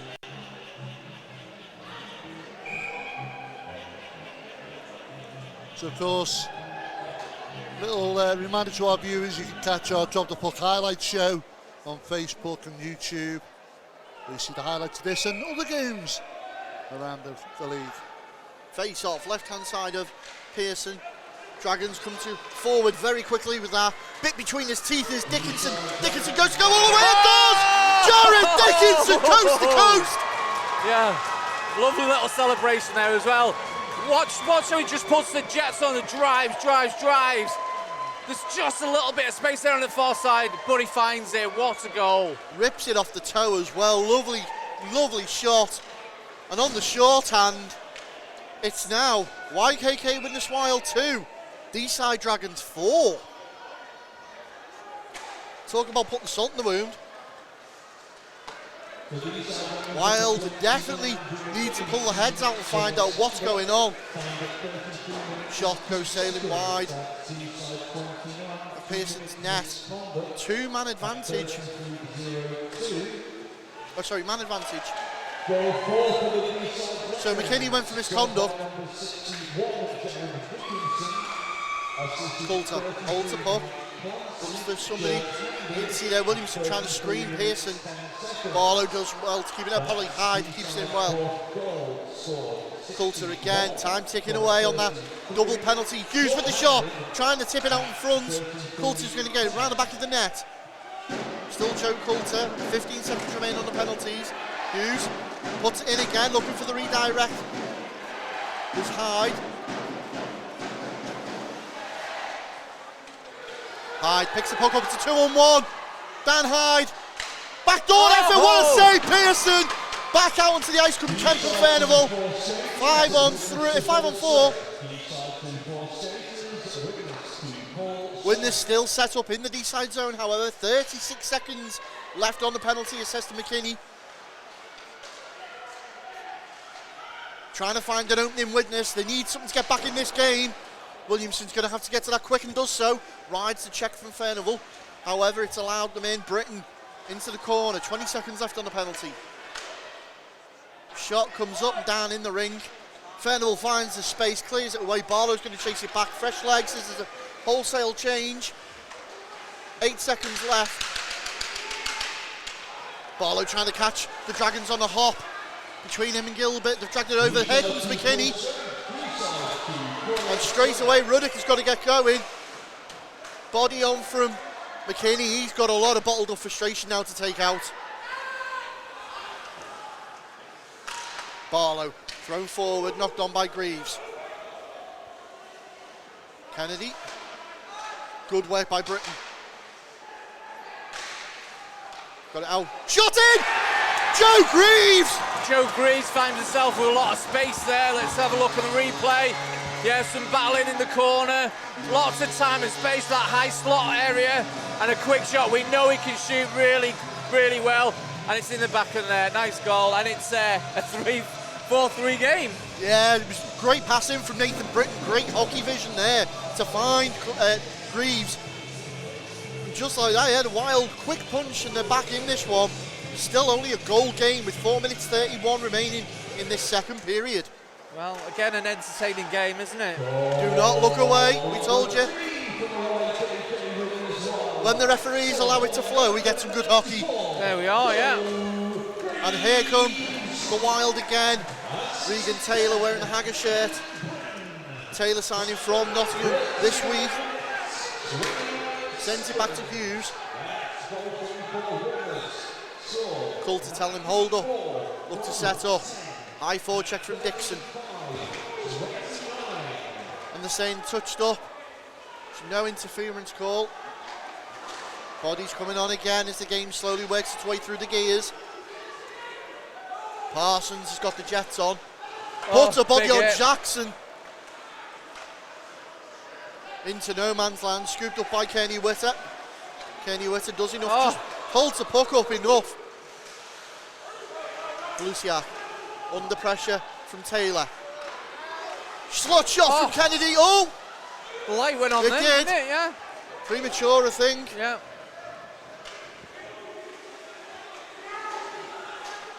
It's not called the ice, no. Game really settling in now. This is the first real good bout of hockey we've had for a little bit. That's what everyone wants to see, the flow. Kennedy sends it back. Charlie Spridgen first time on the ice tonight. Lovely little spin move. Kemp gets over, sends that back. Spridgen couldn't reel it in. Jones does, puts it on net. Picked up by Furnival. Good little poke check from behind from Williamson. Spridgen battles well in the corner. Can't get round Kemp. And Williamson's lost his lid. Oh, they're certainly after us in. Is that Edwards and Jones? And there's Kemp. It's been brewing. It's certainly been brewing. Chris Jones not standing through it. Lee Kemp not standing through it. Lewis Edwards like a pit bull. Well, did he have his helmet ripped off? That was the thing. Maybe It started with the Williamson in the corner. It was Spridgen and Williamson in the corner. Then Chris Jones got involved with Rhys Edwards. Kemp coming to defend Edwards off Jones. Well, it'd be interesting to see what Mr. he Perrin calls it, makes of this. You can see there how baby-faced is Rhys Edwards.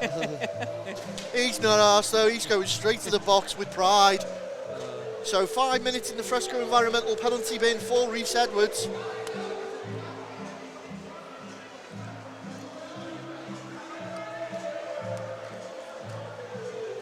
Two minutes 34 remain in this period.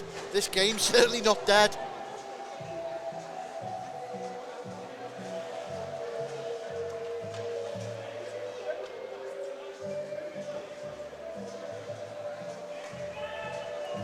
You see now the officials just consulting with the captains and the representatives of the team. I like the way you said that. Representatives of the team. Gives us just enough time to plug and get the highlight show again. So this week it was a short show. We only had the Solway and the Nottingham game, but next week I can guarantee you we've got action from Solway versus the Sheffield Scimitars, from the Nottingham Lions game as well, and of course there'll be the highlights from this game if you've missed anything. And I believe we'll also have the Billingham goal roll in there, which includes footage from the Billingham Stars versus the Whitley Warriors from last week, and that was an interesting game. But it looks like it's a 2+2. Yeah, that's what it should be, shouldn't it, really? Or 2 minutes, And let's 2 just minutes keep each going. for roughing. Yeah. But again, I don't think we've seen the last of it. Well, 2 minutes 34 remaining in this period, and the score currently stands 4 on as 4. Widnes Wild 3, Deeside Dragons 4. End-to-end action, guys. And open ice now is certainly going to play into the favour of, well, I said Widnes early, but it seems both teams. Barlow, great little stop with his skates, got it over. Gilbert looks up, back to Barlow. Shot, what a save, Phil Pearson. Sends it into the heavens. Yeah, I think there was a save before as well, which was a really good one. And that one there, you can see it was going for the top corner. Just managed to get his blocker with his stick over to it to prevent that from happening. So he's totally redeemed himself now, Phil Pearson, from that one before. Penalty in the Fresco environmental penalty box. Face-off gets us back underway. Williamson plays back to Ruddock, who winds up, takes his shot, sails wide. Barlow can't keep it in, unfortunately. For the Wild, he's now got to retreat. Ruddock throwing it back over. McKinney and Gilbert. Gilbert tries to predict where he was going with that one. McKinney, though, sends it back. 1:16 on the penalty served to Jones and Edwards. Now the Wild looks to put it out front. Good effort. Yeah, very close. Clancy turns it around. McKinney coming on the break. Into the corner, McKinney and Jackson. Jackson just sees him off the puck. Support arrived in the form of Parry. Jackson has it in his skates. Clears it out, and Gilbert going to chase There's that a one penalty coming in here. And is that, it's a tripping call. Is that McKinney again? It is.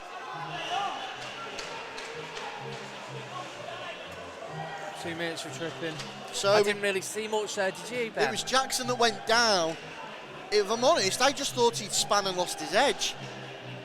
However, Well, if you want an advantage, Yeah. this is it now. Wild with 1 minute 24 remaining in this period. Desperately need a goal to tie things up here. It's 4-on-3. It's a fellow's fancy favourite. It certainly will be after today. Yeah. Mind you, there was a short-handed one before, wasn't there? Oh, there it is! Is that Joe Greaves again? I believe it is. Joe Greaves, yeah. He's got a point to prove. Well, he's on the point there, isn't he, Ben? Okay, yeah, just a lot of time and space. The backing off. And like we said before, he has got a cannon, and he's very good in them sort of positions to shoot the puck. Well, just as quick as I say it, it's now Widnes Wild 4, Deeside Dragons 4. 9 seconds is all that took to get the power play goal. I'm just looking now, is that going to wipe off the McKinney penalty? It should do in theory. I think it has, he's already left. Yeah, it has. He's gone back to the bench. So it's back to 4-on-4 because we've still got 41 seconds left on the Edwards and Jones penalty. Oh, he's...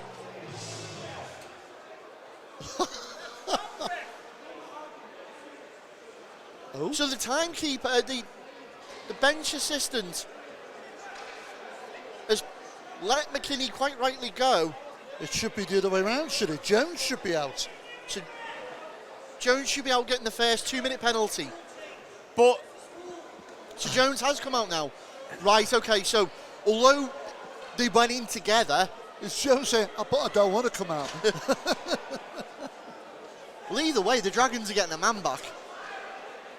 And Parsons just saying there to Jones, just don't worry about it, just go. So McKinney having to now sit the remainder of his 1 minute 51. Yeah, so 41 seconds left on the Edwards penalty, which means the Wild is still going to have the power play for Yeah. another 1 minute and 51.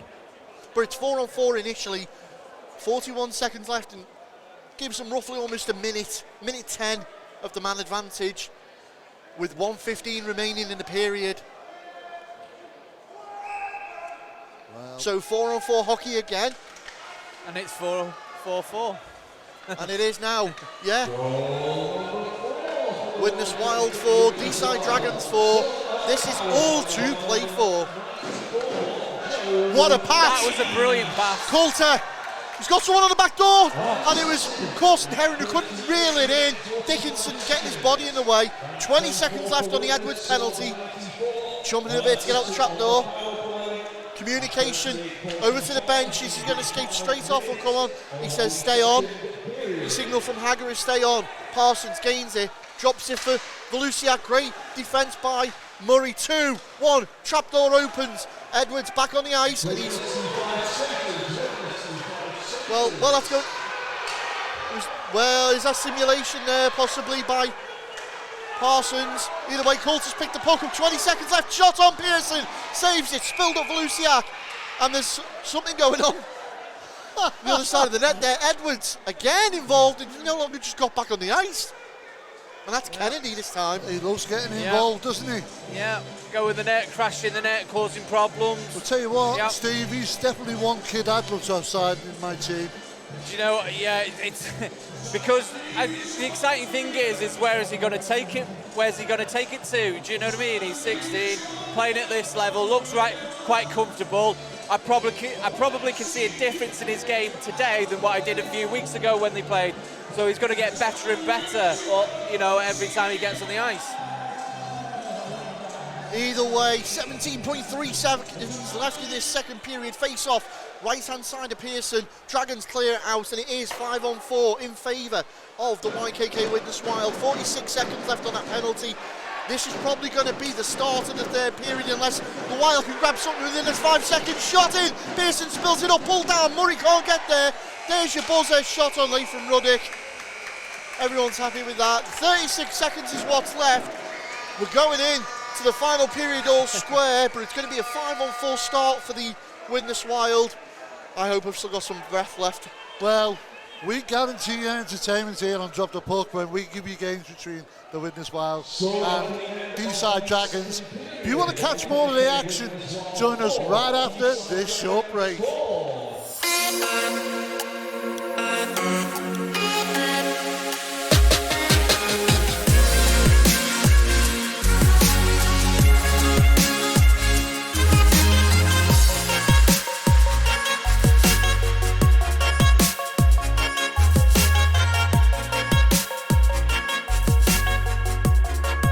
Brakes and Sons sponsor Drop the Puck.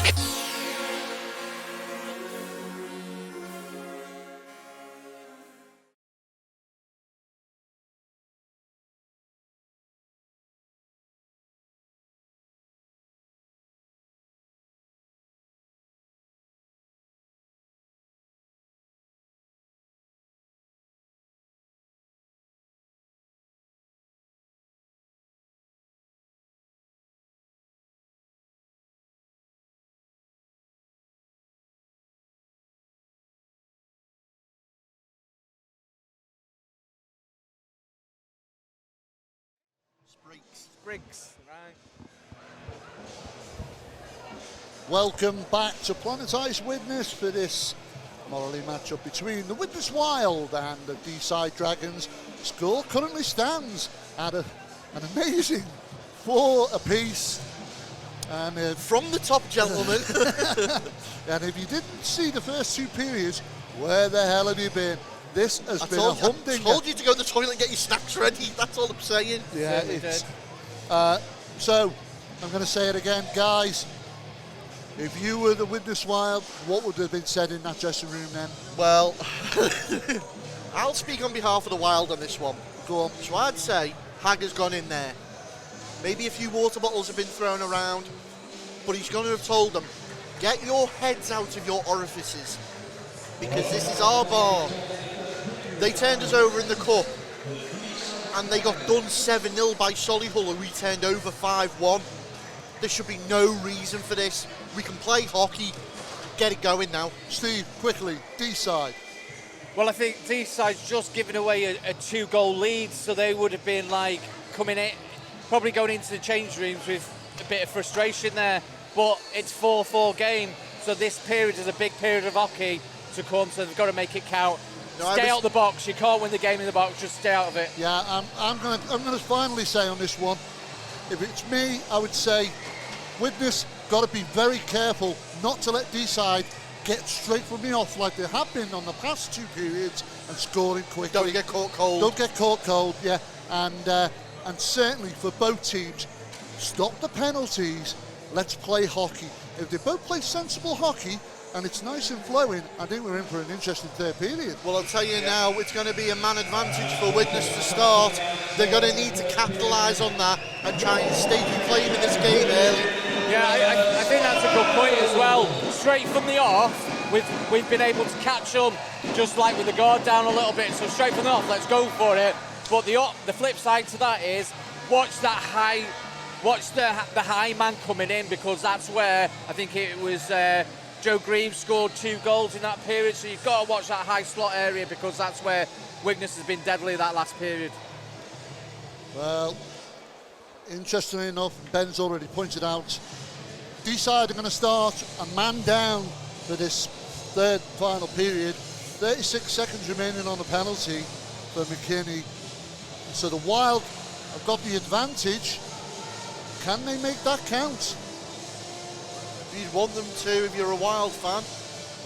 But if you're a Deeside fan, will Deeside come out like they have done in the last 2 periods at the You start? just need them to sort of shut up shop. Mr. Perrin calls into the middle, and away we go, and it's in favour of the Dragons immediately as Wainwright golf swing sends that all the way back down. Immediately the fans getting straight behind the teams. Looking up ice, Corson Herring. Aims it. Hopkins misread the play. Still managed to get the puck out though. Into the corner. 15 seconds left on the power play. Hyde, still Dan Hyde, feeds it back in. Loses the puck. Hyde, again, another effort. It's bobbling out. Did that hit the post then? That Well, was I very don't close. know. There's 4 seconds remaining. We'll see in the replay. Can we see it? You see, there's the puck there. It swings back.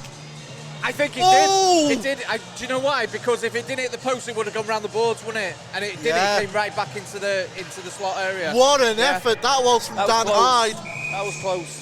There's the warning shot, but there's only 4 seconds left. Face off, left-hand side of Phil Pearson. Won by the Wild. 2-1. Time expires. Trapdoor opens. McKinney's back on. Straight down the throat of Pearson. And just like that, we go back to the start of the game almost. It's a 20-minute hockey game, guys. Throw everything out there. That's what you'd be saying. Got to go for it, haven't you? Leave everything on the ice. Wild trying to chase down the Dragons as they're behind their own net. Greaves loses it out to Parry. Parry, door slam shut on him by Jackson. Good work by Barlow. Barlow's through one-on-one. Matt Barlow shoots. Pearson, great save. One of the Dragons goes hard into the board there. Didn't see who that was. Dixon, I think it is. It's Josh Richardson. Josh Richardson, yeah. And now up the other end, the Dragons. Hughes bodied off the puck by Volusia. Good little battle here. They've maintained possession now. Dickinson, you'd see there, it was great effort for a tip in from Parsons. It was a quick release there from Dickinson as well. Oh. And here come the Wild again.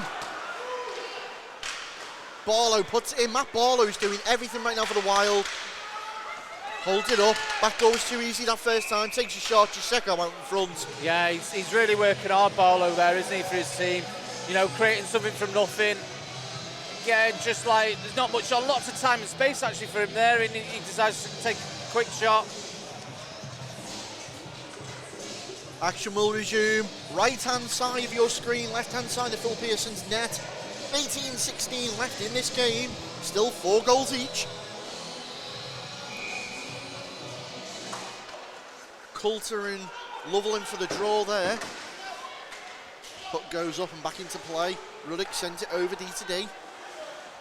Wild hold up Murray. You can see Chiseko there, the high man. We spoke about great little knockout from Chiseko. What a play that was from the Wild. But now they've got to set themselves up in the Dragon zone, and just like that, it's easy turn around. Lovell firing Furnival, and there's going to be an offside call. I genuinely thought he might have gone for slashing there because there was a couple of good clashes of sticks. He was chopping away just to prevent that pass coming over to. Yeah, especially with the way the officials been calling the penalties. Yeah. They're lucky to get away with it there. Face off out in front of the Wild bench. Widnes throw it in towards Pearson, sends it into the corner. High, does well. Hopkins goes down, straight back up. Lovell uses the boards to find Kennedy and Dixon. Lovell again. Creating some time and space. Williamson sets that up, sets to come all the way down. Jonathan Williamson just round his own net. Holding up the play as he sets something up.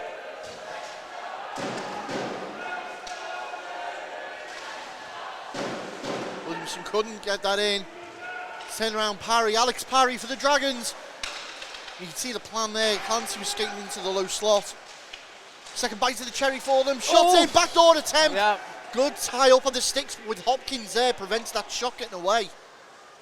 You know, Alex Parry has had a good game today, hasn't he? He's been all over the place, making it, being very creative in the corners and stuff. Dragons banging on the door. Great save. Wild finish, saw that late, popped it up. It fell back down in the danger zone. As icing call. And I tell you what, he was lucky to get away with that one. Yeah, causing some problems there, the Dragons. 16:30 remaining in this third and final period. The score currently stands at Widnes Wild 4, Deeside Dragons 4.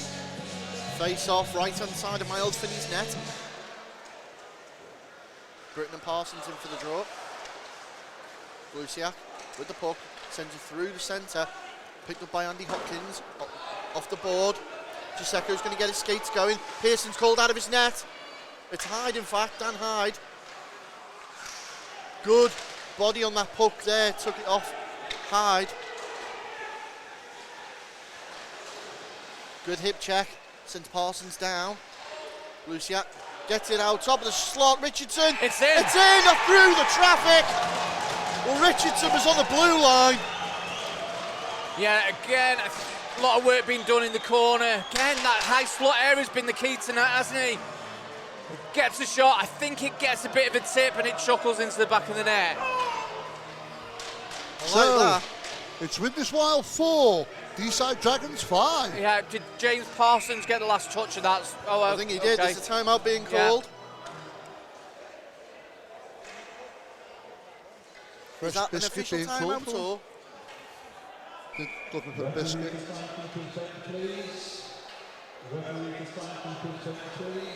Referee to the timekeeper's bench. Okay.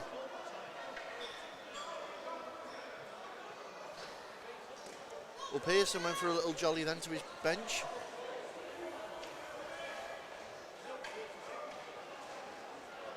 I think there was a bit of confusion there. I think they thought that Charles had called timeout when he hadn't. I think. Well, either way, action's back underway. Dragons immediately on the puck. Yeah. Luciak looks to go around his man. Barlow shuts that play down. Taylor.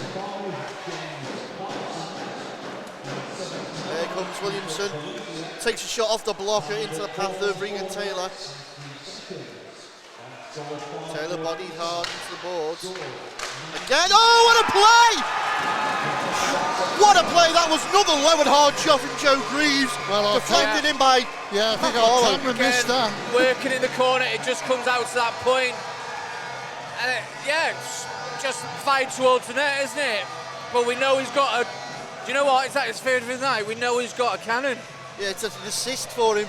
All he needs now, I think he drops the gloves for a Gordy and we're good. Well, interestingly now, with 15:29 remaining in the period, it's now Widnes Wild 5, Deeside Dragons 5. Do not go to sleep. I think our cameraman did, though. Missed that, didn't he? Give him a quick kick.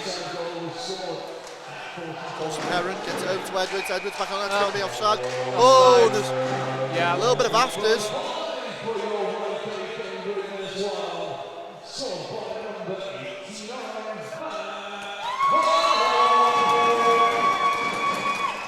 Goal just been announced there at Barlow. Barlow got the tip on it, was it? It was, yeah. Redirect it. Okay. Out in front of the Dragons bench. Yeah, it was something from nothing, really. There didn't look any danger on or anything. Willock tried to send it in, it's come off Colson Heron. Under pressure from Furnival. Colson Heron still fighting. It's around the back to Coulter. Coulter flicks it on for Edwards. Edwards sends it back in. Runs all the way for Colson Heron.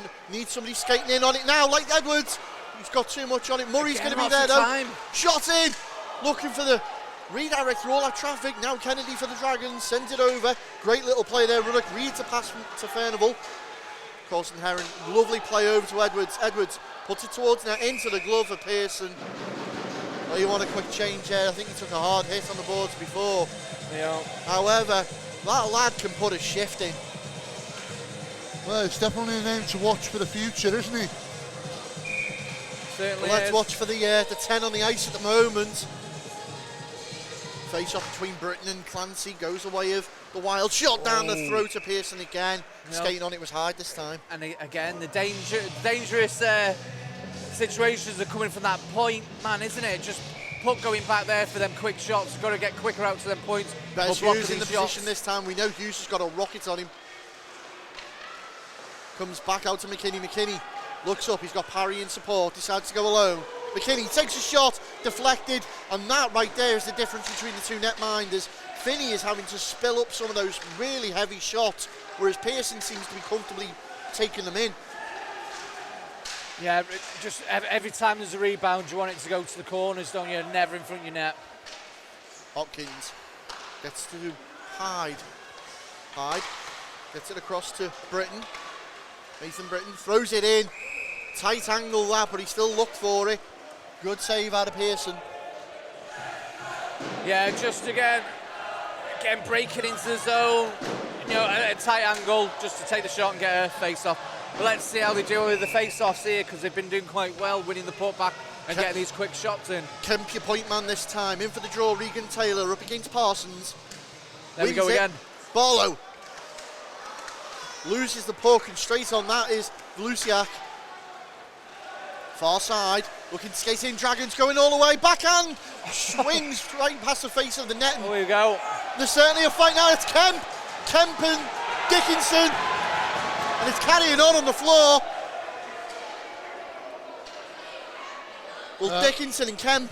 I think they slipped, actually. More people go to the box. Those well-worn tracks to the Fresco environmental penalty bin. See more action.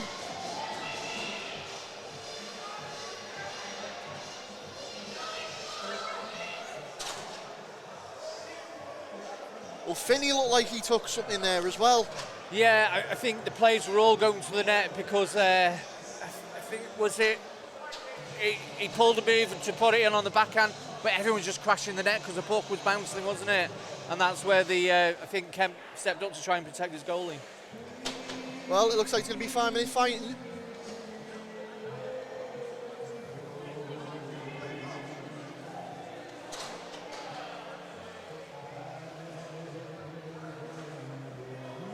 Just see now the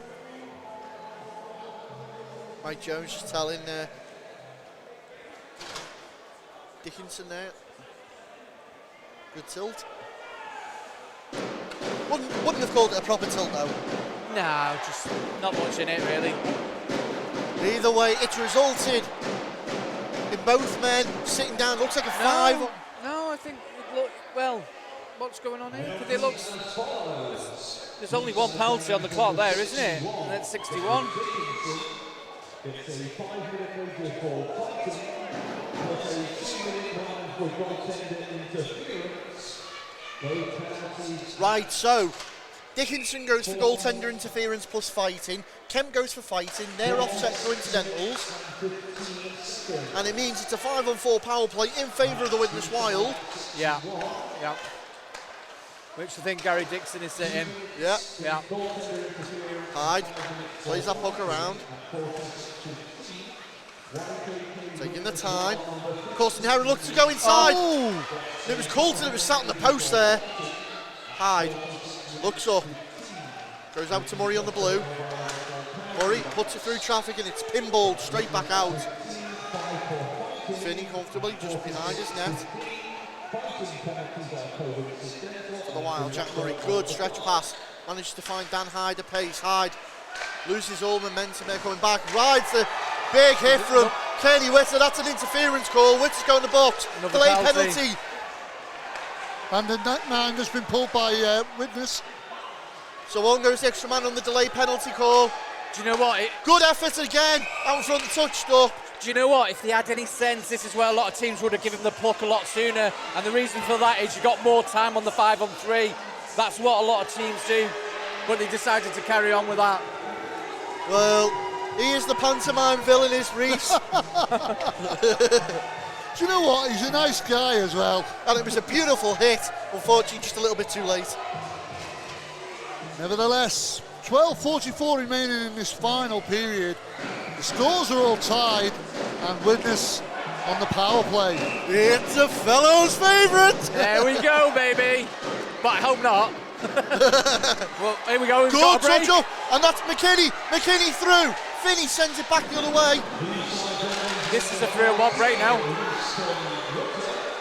You can see he was looking for the pass out in front. Barlow! The ball is made up.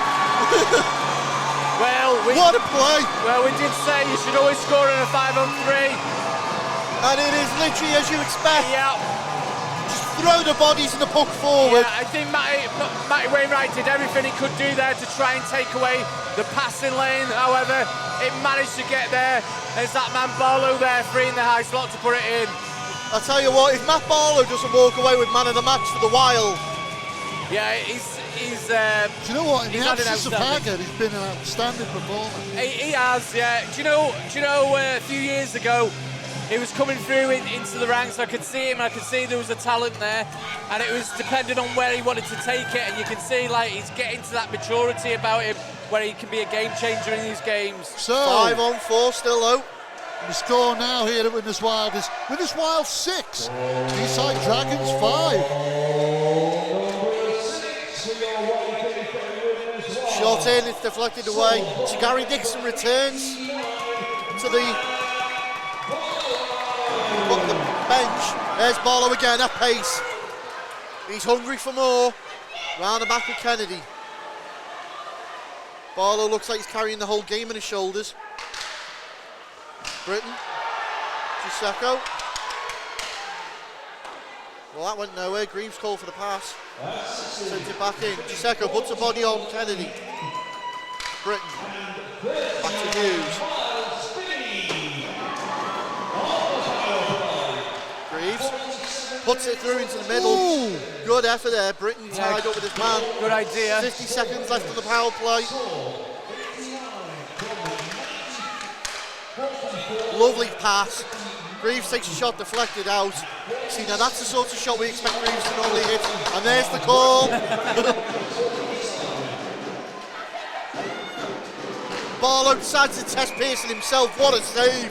Phil Pearson. Barlow puts something behind that. Yeah, do you know, it's not the thing to do really when you're on the power play. It's about gaining the zone, creating something.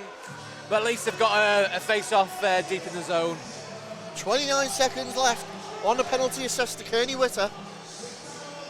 11-13 in the game. You know, we said it earlier on, isn't it? You're not going to win this game if you're in the penalty box. Unfortunately, that's what the case seems at the moment. Still, it's only a goal in this game. It hangs in the balance. Absolutely nothing in this game. Murray. That's gone out. Yeah, it crosses over, and now they're forced to draw the Dragons out. Hopkins, lovely little touch on Coulter. Coulter fans on the shot. Puck spills up, and Jones is there to dive in on it.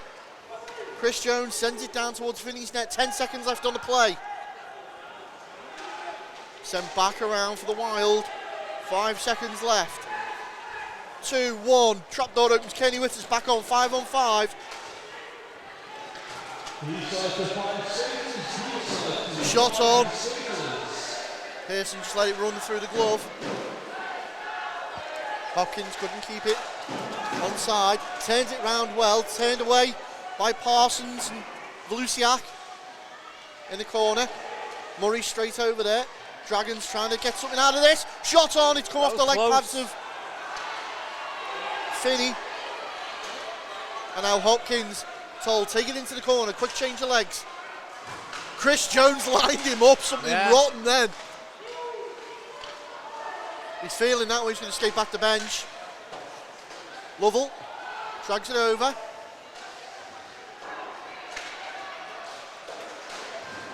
Oh, big hit in the corner. Arm straight on. That's Reese Witter again.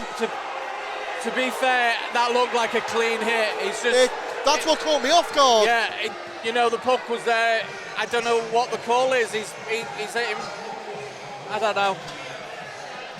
And that's Adam Gisecco was on the other end of that. Yeah, Witter feels like he's been cheated out of 2 more minutes of hockey.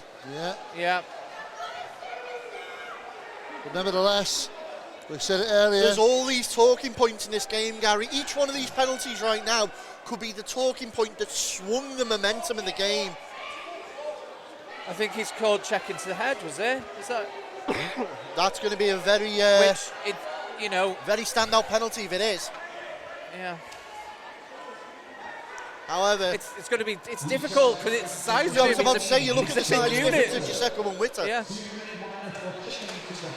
It is a check into the head, 2-minute minor. Greaves, however, takes a shot deflected by Pearson's stick into the rafters. 5 seconds gone on the penalty. Well, the next two minutes is going to be a big 2 minutes, isn't it? I don't like to take sides, but that felt a little hard done by there. Yeah. could be a swinger. However, again, Greaves, tell you what, he's getting his eye in, isn't he?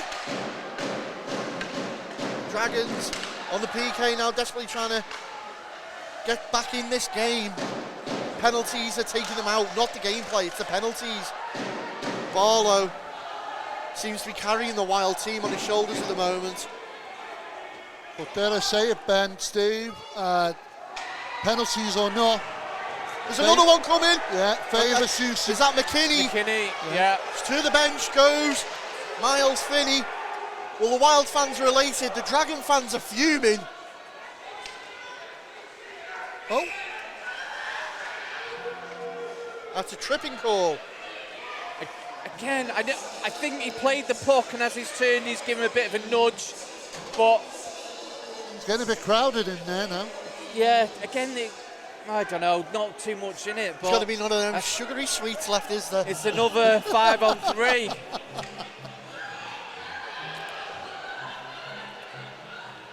The ice is definitely tilting in favour of the Widnes Wild with these penalties now. Yeah, from a Wild perspective, you'd be saying referee's having an amazing game at the moment, isn't it?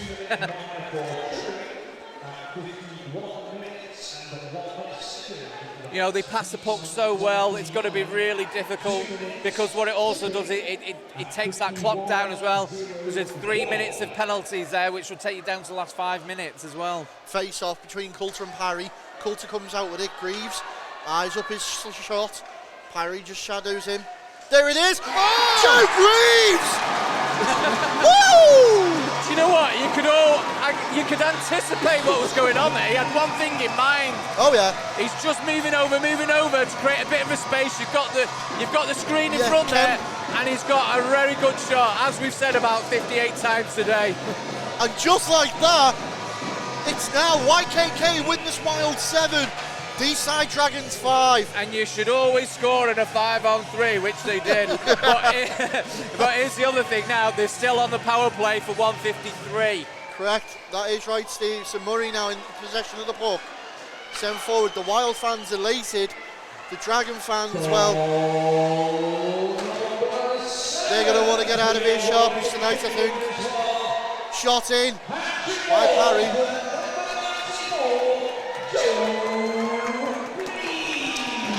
Big hit in the corner of Lucia. Puck sent back in. 1 minute 24 left on the power play. Greaves again. Support from Barlow. Barlow and Coulter. And too much time messing around, passing the puck around there. Yeah. Great defence by Clancy. The noise in here at the moment. Wild. Again, Greaves fancies his chances, puts it on net. Pearson wise to it this time, but it's chewed up a fair bit of the power play now. 1 minute 3 remains on that penalty. Well, dare I say it, guys? I thought that the Wild there were playing a little bit too cocky. They think they've got a 2-goal cushion, but there's still It's a the lot of most time. dangerous lead in hockey to have a 2-goal lead. Yeah, very, very casual there, and I wonder if it'll come back to haunt them Well, we'll later see on now. in the game. Wild have got the face-off. Hyde working wonders. Puck sent in. You can see Brittman's on the back door there. Run round Hopkins. Big golf swing on that. Straight towards. Do you know what? They're horrible for goalkeepers, because they take, they're chuckling away. You don't know what sort of way they're going to bounce, so he did well there. Gisecco picks it up. Thrown into the corner. Britain's going to be there. Jones again. Gets his stick on that puck. Hopkins. Rides the check. Gisecco. Trying to get it out in front. Chris Jones for the Dragons. Sends it back down again. 12 seconds left on the power play. And that's a high stick call. Yeah. So Dickinson and Kemp return to the box. Return to the bench. And now McKinney with 9 seconds left before he comes back out. 7 minutes 8 remain in the game. Wild 2 goals to the good.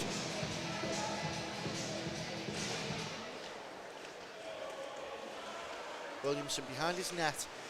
Now in the beautiful position where they can just take the time on the puck. However, they sit back too much. The Dragons will jump on them. There we go, full strength hockey. Kennedy sends it round. Greaves picks it up again, sends it towards the net. Pearson had to react quickly to that one. Do you know what? Every time Greaves gets the puck and he's facing goal, you just wonder. Well, that's the first thing on his mind, isn't it? To shoot, go for the net all the time. Kennedy looks up ice, tries to find Clancy.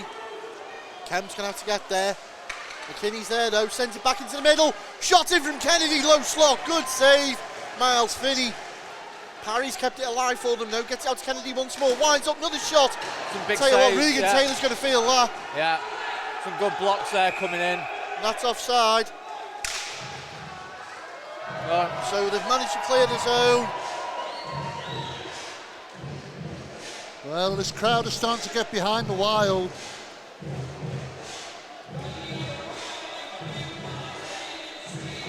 What better way to spend your Sunday evening, gentlemen? I could think of something, but before school in the morning, isn't it? Yeah. Oh, In. oh, it wouldn't be dropped the puck without one of them. oh, Mr. McKinnon, oh, he looks like he's hurt himself there. so, yeah.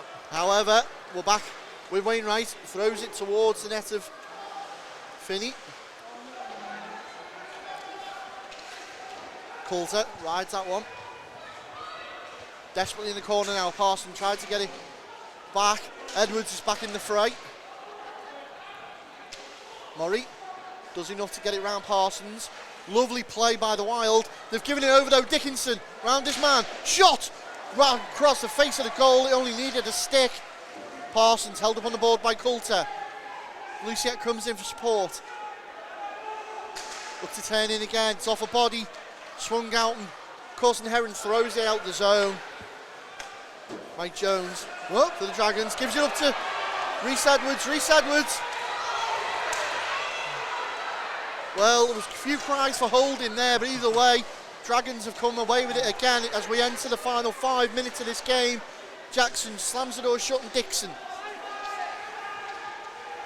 Lovell comes out with the puck. Sends it round to the point. Had to think quick there. And that's going to sail all the way down to Pearson's net once more. Quick change for the Wild. Forecheck, pressure, Hopkins on Wainwright. They've turned it over, Britton to Hopkins, couldn't reel it in. Chris Jones had to think quick on that one. Wild certainly not down and out here. They want to put more points on the board and seal the game. Wow, just... And that's an icing Do you call. know what? There's just no need for that icing call. There's some options there, just better passing. Very simple, you know. Well, that Giving play away the just icing. prior to that there, good pressure by the Wild, chasing that puck down, managed to catch the Deeside Dragons on the hop, almost paid for them. Yeah, we've seen that time and time again. They're very good at forechecking and causing problems in the offensive zone. Puck thrown out the zone by the Dragons. Furnival trying to chase that in. It's going to be Chris Jones, sends that round again. Parsons feeds it through. Good poke check by Hyde. Apologies, it was Dickinson. And now Wainwright looks up ice. Dragons lose the puck again. It's going to be Furnival to chase that in on Jackson, but they're going to need to actually bring it in under control, Steve, if they want to get anything out. They seem to just be dumping, chasing again. Yeah, and what that brings is, like, you know, relatively safe. You're causing 50-50 pucks that you've got to win, but ultimately it eats the clock. Yeah, I was going to Eats say, the it's clock just down. it's time, isn't Yeah. it? So when you do win that puck, you've got to be creative. You've got to be constructive with it because you've got to make it count.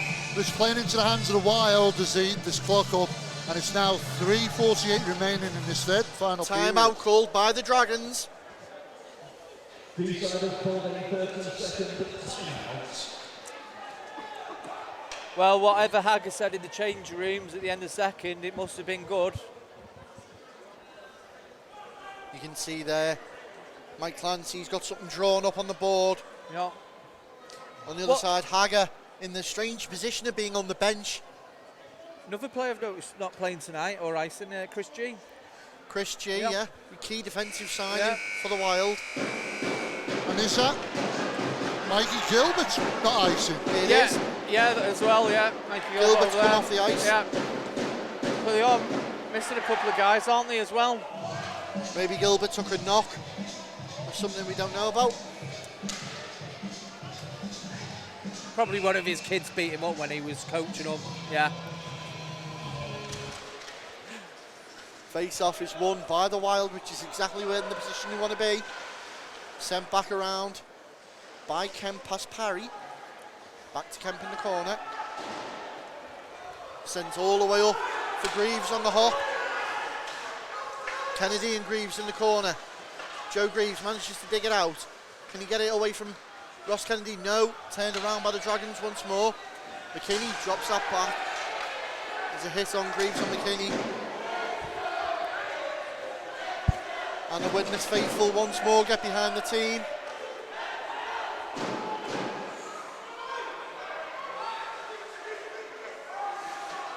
Well, they've managed to get there. Regan Taylor's got there for the Wild. He's going to look for support. Hold it in the corner, chew that clock up. Yeah. And he's doing a great job of that. He is, yeah, doing a great job. Especially when you're Kenny Witter bearing down on you. Yeah. Dragons. I don't want to say, but it does look like the head's dropped a little bit. Are they accepting the inevitable? Well, No, they're still fighting away. You can see in the slot here. Yeah, I wouldn't say that, Ben. There's still 2.5 minutes to go. But Ruddick, he's managed to clear it out. And there's that danger man, Barlow. He's only got Witter to beat. Witter does enough though, sends him round the houses. Great move by Clancy, picks it back up. Knocked forward for Jared Dickinson. Barlow's back in it though. And that's offside. Well, Volusiak jumped the line before Dickinson had got back. Again, some good forechecking there by Barlow to cause that offside in the first place. You know, working hard, just causing a problem. 2 minutes 16 left in the game. It's the YKK Widnes Wild, we're up by 2. Whoa. And again, McKinney again, is it? Oh no, 79. it's Volusiak. Yeah, he was quick on the off there. Do you pull Phil Pearson, Steve? Probably. Yeah, I wouldn't do it just yet, but You want to get a Wild penalty in their zone, or like this now where you're holding the puck in. They're trying to jam it in, and there's a crash on the net. Everyone, Yeah. well, the first time tonight we can see everyone seems to be skating away from that one. yeah, just matted to James Parsons, I think it was. Lucia put the initial puck in. Parsons James and Par- Dickinson.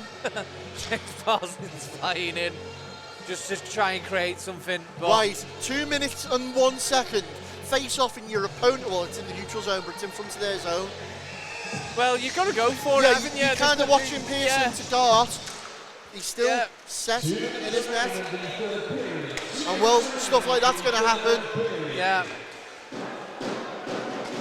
The official's in the way of that one.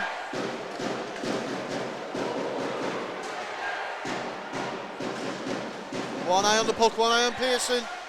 1 minute 42, Dragons. Giuseco's going to clear that away. Yeah, right. Okay, this is where you might look at the goaltender going 130, because even if you get that one, you've still got to get another, haven't you? So, So I'm looking over at the bench. I'm waiting for the all call. or nothing. All or nothing. Mike's was, yeah, there we go. There we go, yeah. Yeah, Pearson's gone to the bench. Yeah, It's an empty net for the Deeside Dragons. why not? 6 on 5 in favour of the Dragons. Yeah. And the Wild have cleared the puck out. Kennedy circles back. Under pressure. Still Ross Kennedy. Drops it for McKinney, who loses an edge. Volusiak out! There's a penalty coming up as well. They can't pull the keeper off because it's already off. Oh, and it is. It's a hooking call. Yeah. So Corson Herring goes to box. Yeah, do you know what? Sometimes you say it's a good penalty. Yeah. And probably that was what I'd say was a good penalty, because 6 it took away on that 4. it took away that shooting option, and you know, yeah, what can you say? Yeah, 6 Well, on 4. 6 on 4. Yeah, in favour of the Deeside Dragons. Still no netminder. Hopkins played away. It's out the zone though. Kennedy forced to backtrack. Well, they've got to get control of this puck at the moment and get in the zone. A minute left inside the final minute now. Kennedy at pace. Still Ross Kennedy shoots! Shoots And he's made it count!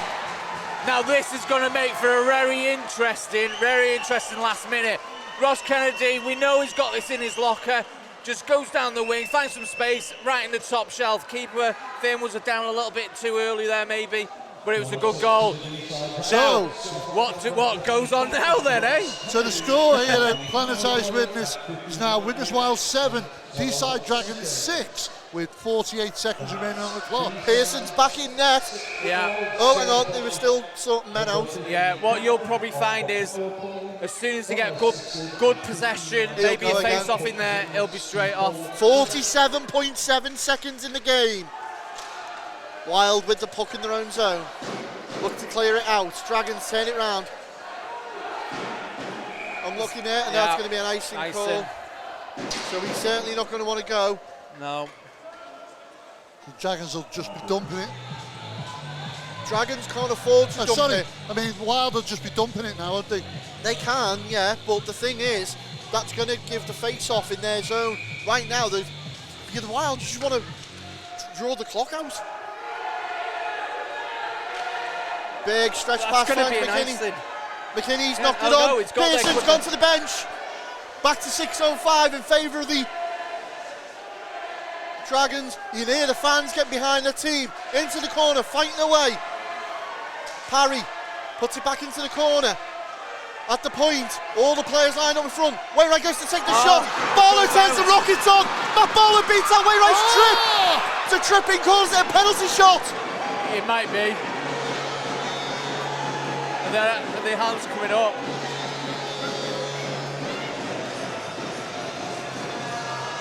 Well, interestingly, Wainwright's gone straight to the bench.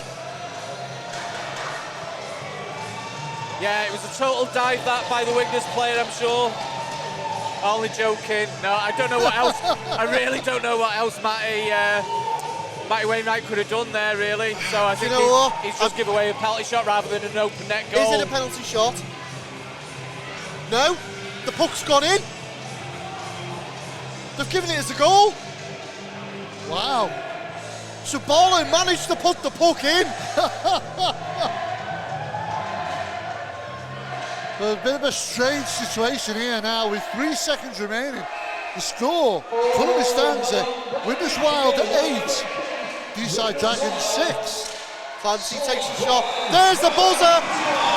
And you can see what it means to the Wild fans.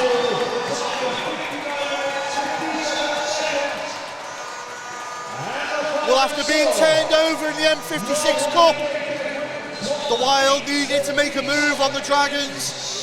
And they've done it in the league. Yeah, credit where credit's due. They're missing a few key guys tonight as well. Let's not forget that, are they? But they've come out and done an excellent job. But tell you what, I did not have that on the cards. A massive scoring game like that. A 14-goal game in the end. And I tell you, it certainly was interesting. The derby games between the Dragons and the Wild are always interesting, but never like that. And again, it was one of them, if you blinked, you missed it. From the first off, 14 seconds was all it took for the Dragons to take the lead. And then from then on, it was tit for tat. Well, it'll be interesting to see what the players have to say in the match report at the end, to see how they felt it. You know, are they going to blame the referees? What are they going to say about the bounces? Do you know, at the end of the day, we said you can't win the game in the box, and I think that was a key factor tonight. Penalties. Penalties, that's all I'm going to say. There was a lot of penalty monsters there tonight. Discipline. Yeah, discipline. But the thing is, as we said it in the stream there, the referee played into his hands really, because he caused the situation. He had to keep calling the penalties. Of course, it's one after another, and I think that shaped the whole way the game went out, especially at their period. Yeah, I think both teams, you know, if you speak to both teams, both teams would say we were a bit unhappy with the refereeing, just with the consistency, or just too many calls called, so the game wasn't flowing. But overall, like, obviously the Wild are going to be delighted with that outcome and result. Do you know what I think the big momentum swing in my eyes was? Rich Haggard not being on the ice. Yeah, the that's fact interesting. He was able to watch those matchups, see what was going on, and call it. But I tell you what, there's some standout players for me tonight. Joe Greaves pulled that out of his locker. We know he's got a shot, but normally he's just smacking in from the point. He's never that precise and never that switched on to not always go for the shot. Matt Barlow carried the weight of the world on his team, on his shoulders there, and he certainly stood out. And my third guy to watch, and the third star tonight, little Rhys Edwards. That lad, he's like a dog with a bone. He won't let go, and that was great. Do you know what? Great performance by the Wild, and I mean, Gritty, they had to dig deep for it throughout that game, because can't take it away from Deeside. They kept the pressure on all the way through that, and at one point they were always in the front. Deeside had to come from, Widnes had to come from behind in that third period to try and do anything. Well, I'll tell you now, we talk about Deeside. Alex Parry and Chris Jones were the standout guys there for me. Yeah, well, Chris Jones is a big difference between this game and the last game. I think if Chris had been playing in that last game, the cup game, I think that would have been a massive score for Deeside. But defensively, you can't take it away from him. He's a wall. Rhys Witter tonight, penalties killed him a little bit. I think it spoiled his game a bit. Yeah, I thought it was a bit harsh, some of the penalties though, because I know when he hits hard. So it probably looks worse than what it actually is, but I think there was one or two where it looked like if they're hit, he's just, because of the size of him and hitting a guy who's smaller, they've come off second best obviously, and the referee's just caught the last bit of it, so I think he feels a bit hard done to, and I feel the same as well, you know, with that one. Got to say, Widnes got the result they wanted today, and that helps them, of course, because that puts them on 10 points now, keeps them in track with chasing up with that top pack. Of course, Deeside, nothing, come away with nothing today, but they stay in 8th place. Yeah, they stay in 8th place, but tell you what, if that's a performance they're going to be putting in without having a rink and training the way they are, God knows what they're going to be like coming out of Christmas. Well, I was going to say the Christmas break is normally detrimental to teams. I reckon it could be the kick-start of the Deeside season. Yeah, and I do truly believe that is a massive factor that I have to personally remember at times. These guys out there, they're putting in quite a good performance, but they haven't been training, they haven't got a ring, they haven't got things going on at the moment, so there's lots of stuff. They look quite good out there, but they're not able to work on these things and just play with like, you know, swapping things around, seeing who works best with that, because they just haven't got the ice. So I do truly believe that when they do get the rink at the end of the month, things will start to kick in. Got to ask the question though, Steve, why can't they perform like that in every game? Well, I was really shocked when I watched, you know, I kind of knew what the mentality was, and then when I was tuning in or listening and seeing that it was like 7-0 in Solihull, it surprised me, to be honest. And then I kind of felt, well, you know, was I getting too excited when I seen that first performance in the M56 Cup, because it was a brilliant... or is that it though? Is that the key? Is it that they pull it out the bag for games like this against Widnes Wild? Well, do you know what? I think when they get the ring back, let's evaluate and let's like comment on things when they've got the ring, they're doing the training program, they're in the gym, they're getting home games under the belt as well, in front of their own fans, with all that going on. Let's see what it's like there, because I do think like Christmas time around about that, do you know where Guy, you sometimes after Christmas and into the new year, you get a bit sick of playing hockey because you've been playing it for so long, and especially if you've had a long summer, you know, starting the training early.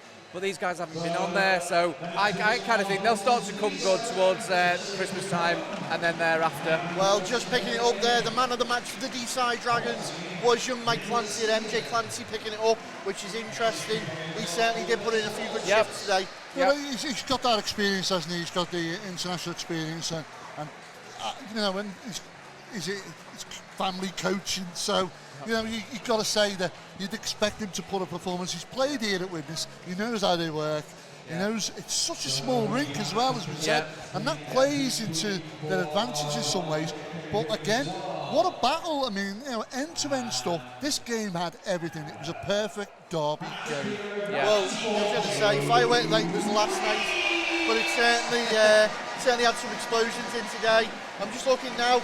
Joe Greaves picks up man of the match for the Wild. I can't argue with that. I would say Joe Greaves with goals or Barlow. Yeah, well, them two tonight. Yeah, but it's hard to. I think Greaves with a hat trick, and he shone out a little bit more. I think he's got 4, did he? Yeah, he scored 4. But yeah, I think it's more to the point. You don't normally expect that performance from Joe Greaves. He really brought it today. Barlow kind of has an anticipation about him. You kind of expect it from him because you know what he's got, what he's capable of. I think Joe Greaves shocked a lot of people today. Ben, you're in charge of the Widnes Wild. You're Rich Hagger. Do you put yourself back on the ice? Do you know what? Knowing how competitive it is out there, probably not. You know, I'd give myself those 6 games running into Christmas and get back on the ice post-Christmas. Interesting decision. Interesting decision now, isn't it? Because I would play, but I wouldn't play as much because that team tonight performed really well. Yeah, But is it because he was off the ice controlling it, or on the, not? You know, if you're on the ice, is it a different game? they've got a good synergy. That's the thing with them, and the chemistry works well. But the thing is, like Matt Barlow did tonight, there's times you can see Rich Hagger try and take the game on himself, like Rich against the entire team. And I think there's certain times when it gets like that, that's when he should take the step back and go and sit on the bench and assess and review. So right now, having this spell away for however many weeks it may be, might be the second breath he needs to get back into the game. Well, it'll be interesting to see how that pans out over the next few weeks. We, of course, will be here next week streaming another live game for the Widnes Wild. But tonight, it's the Widnes Wild to take the spoils. They went out, they come out, what was the final score? 8-6? 6, yep. I've been Gary Lee. I've been Ben Lee. And I've been Steve Fellows. And we've been Drop the Puck.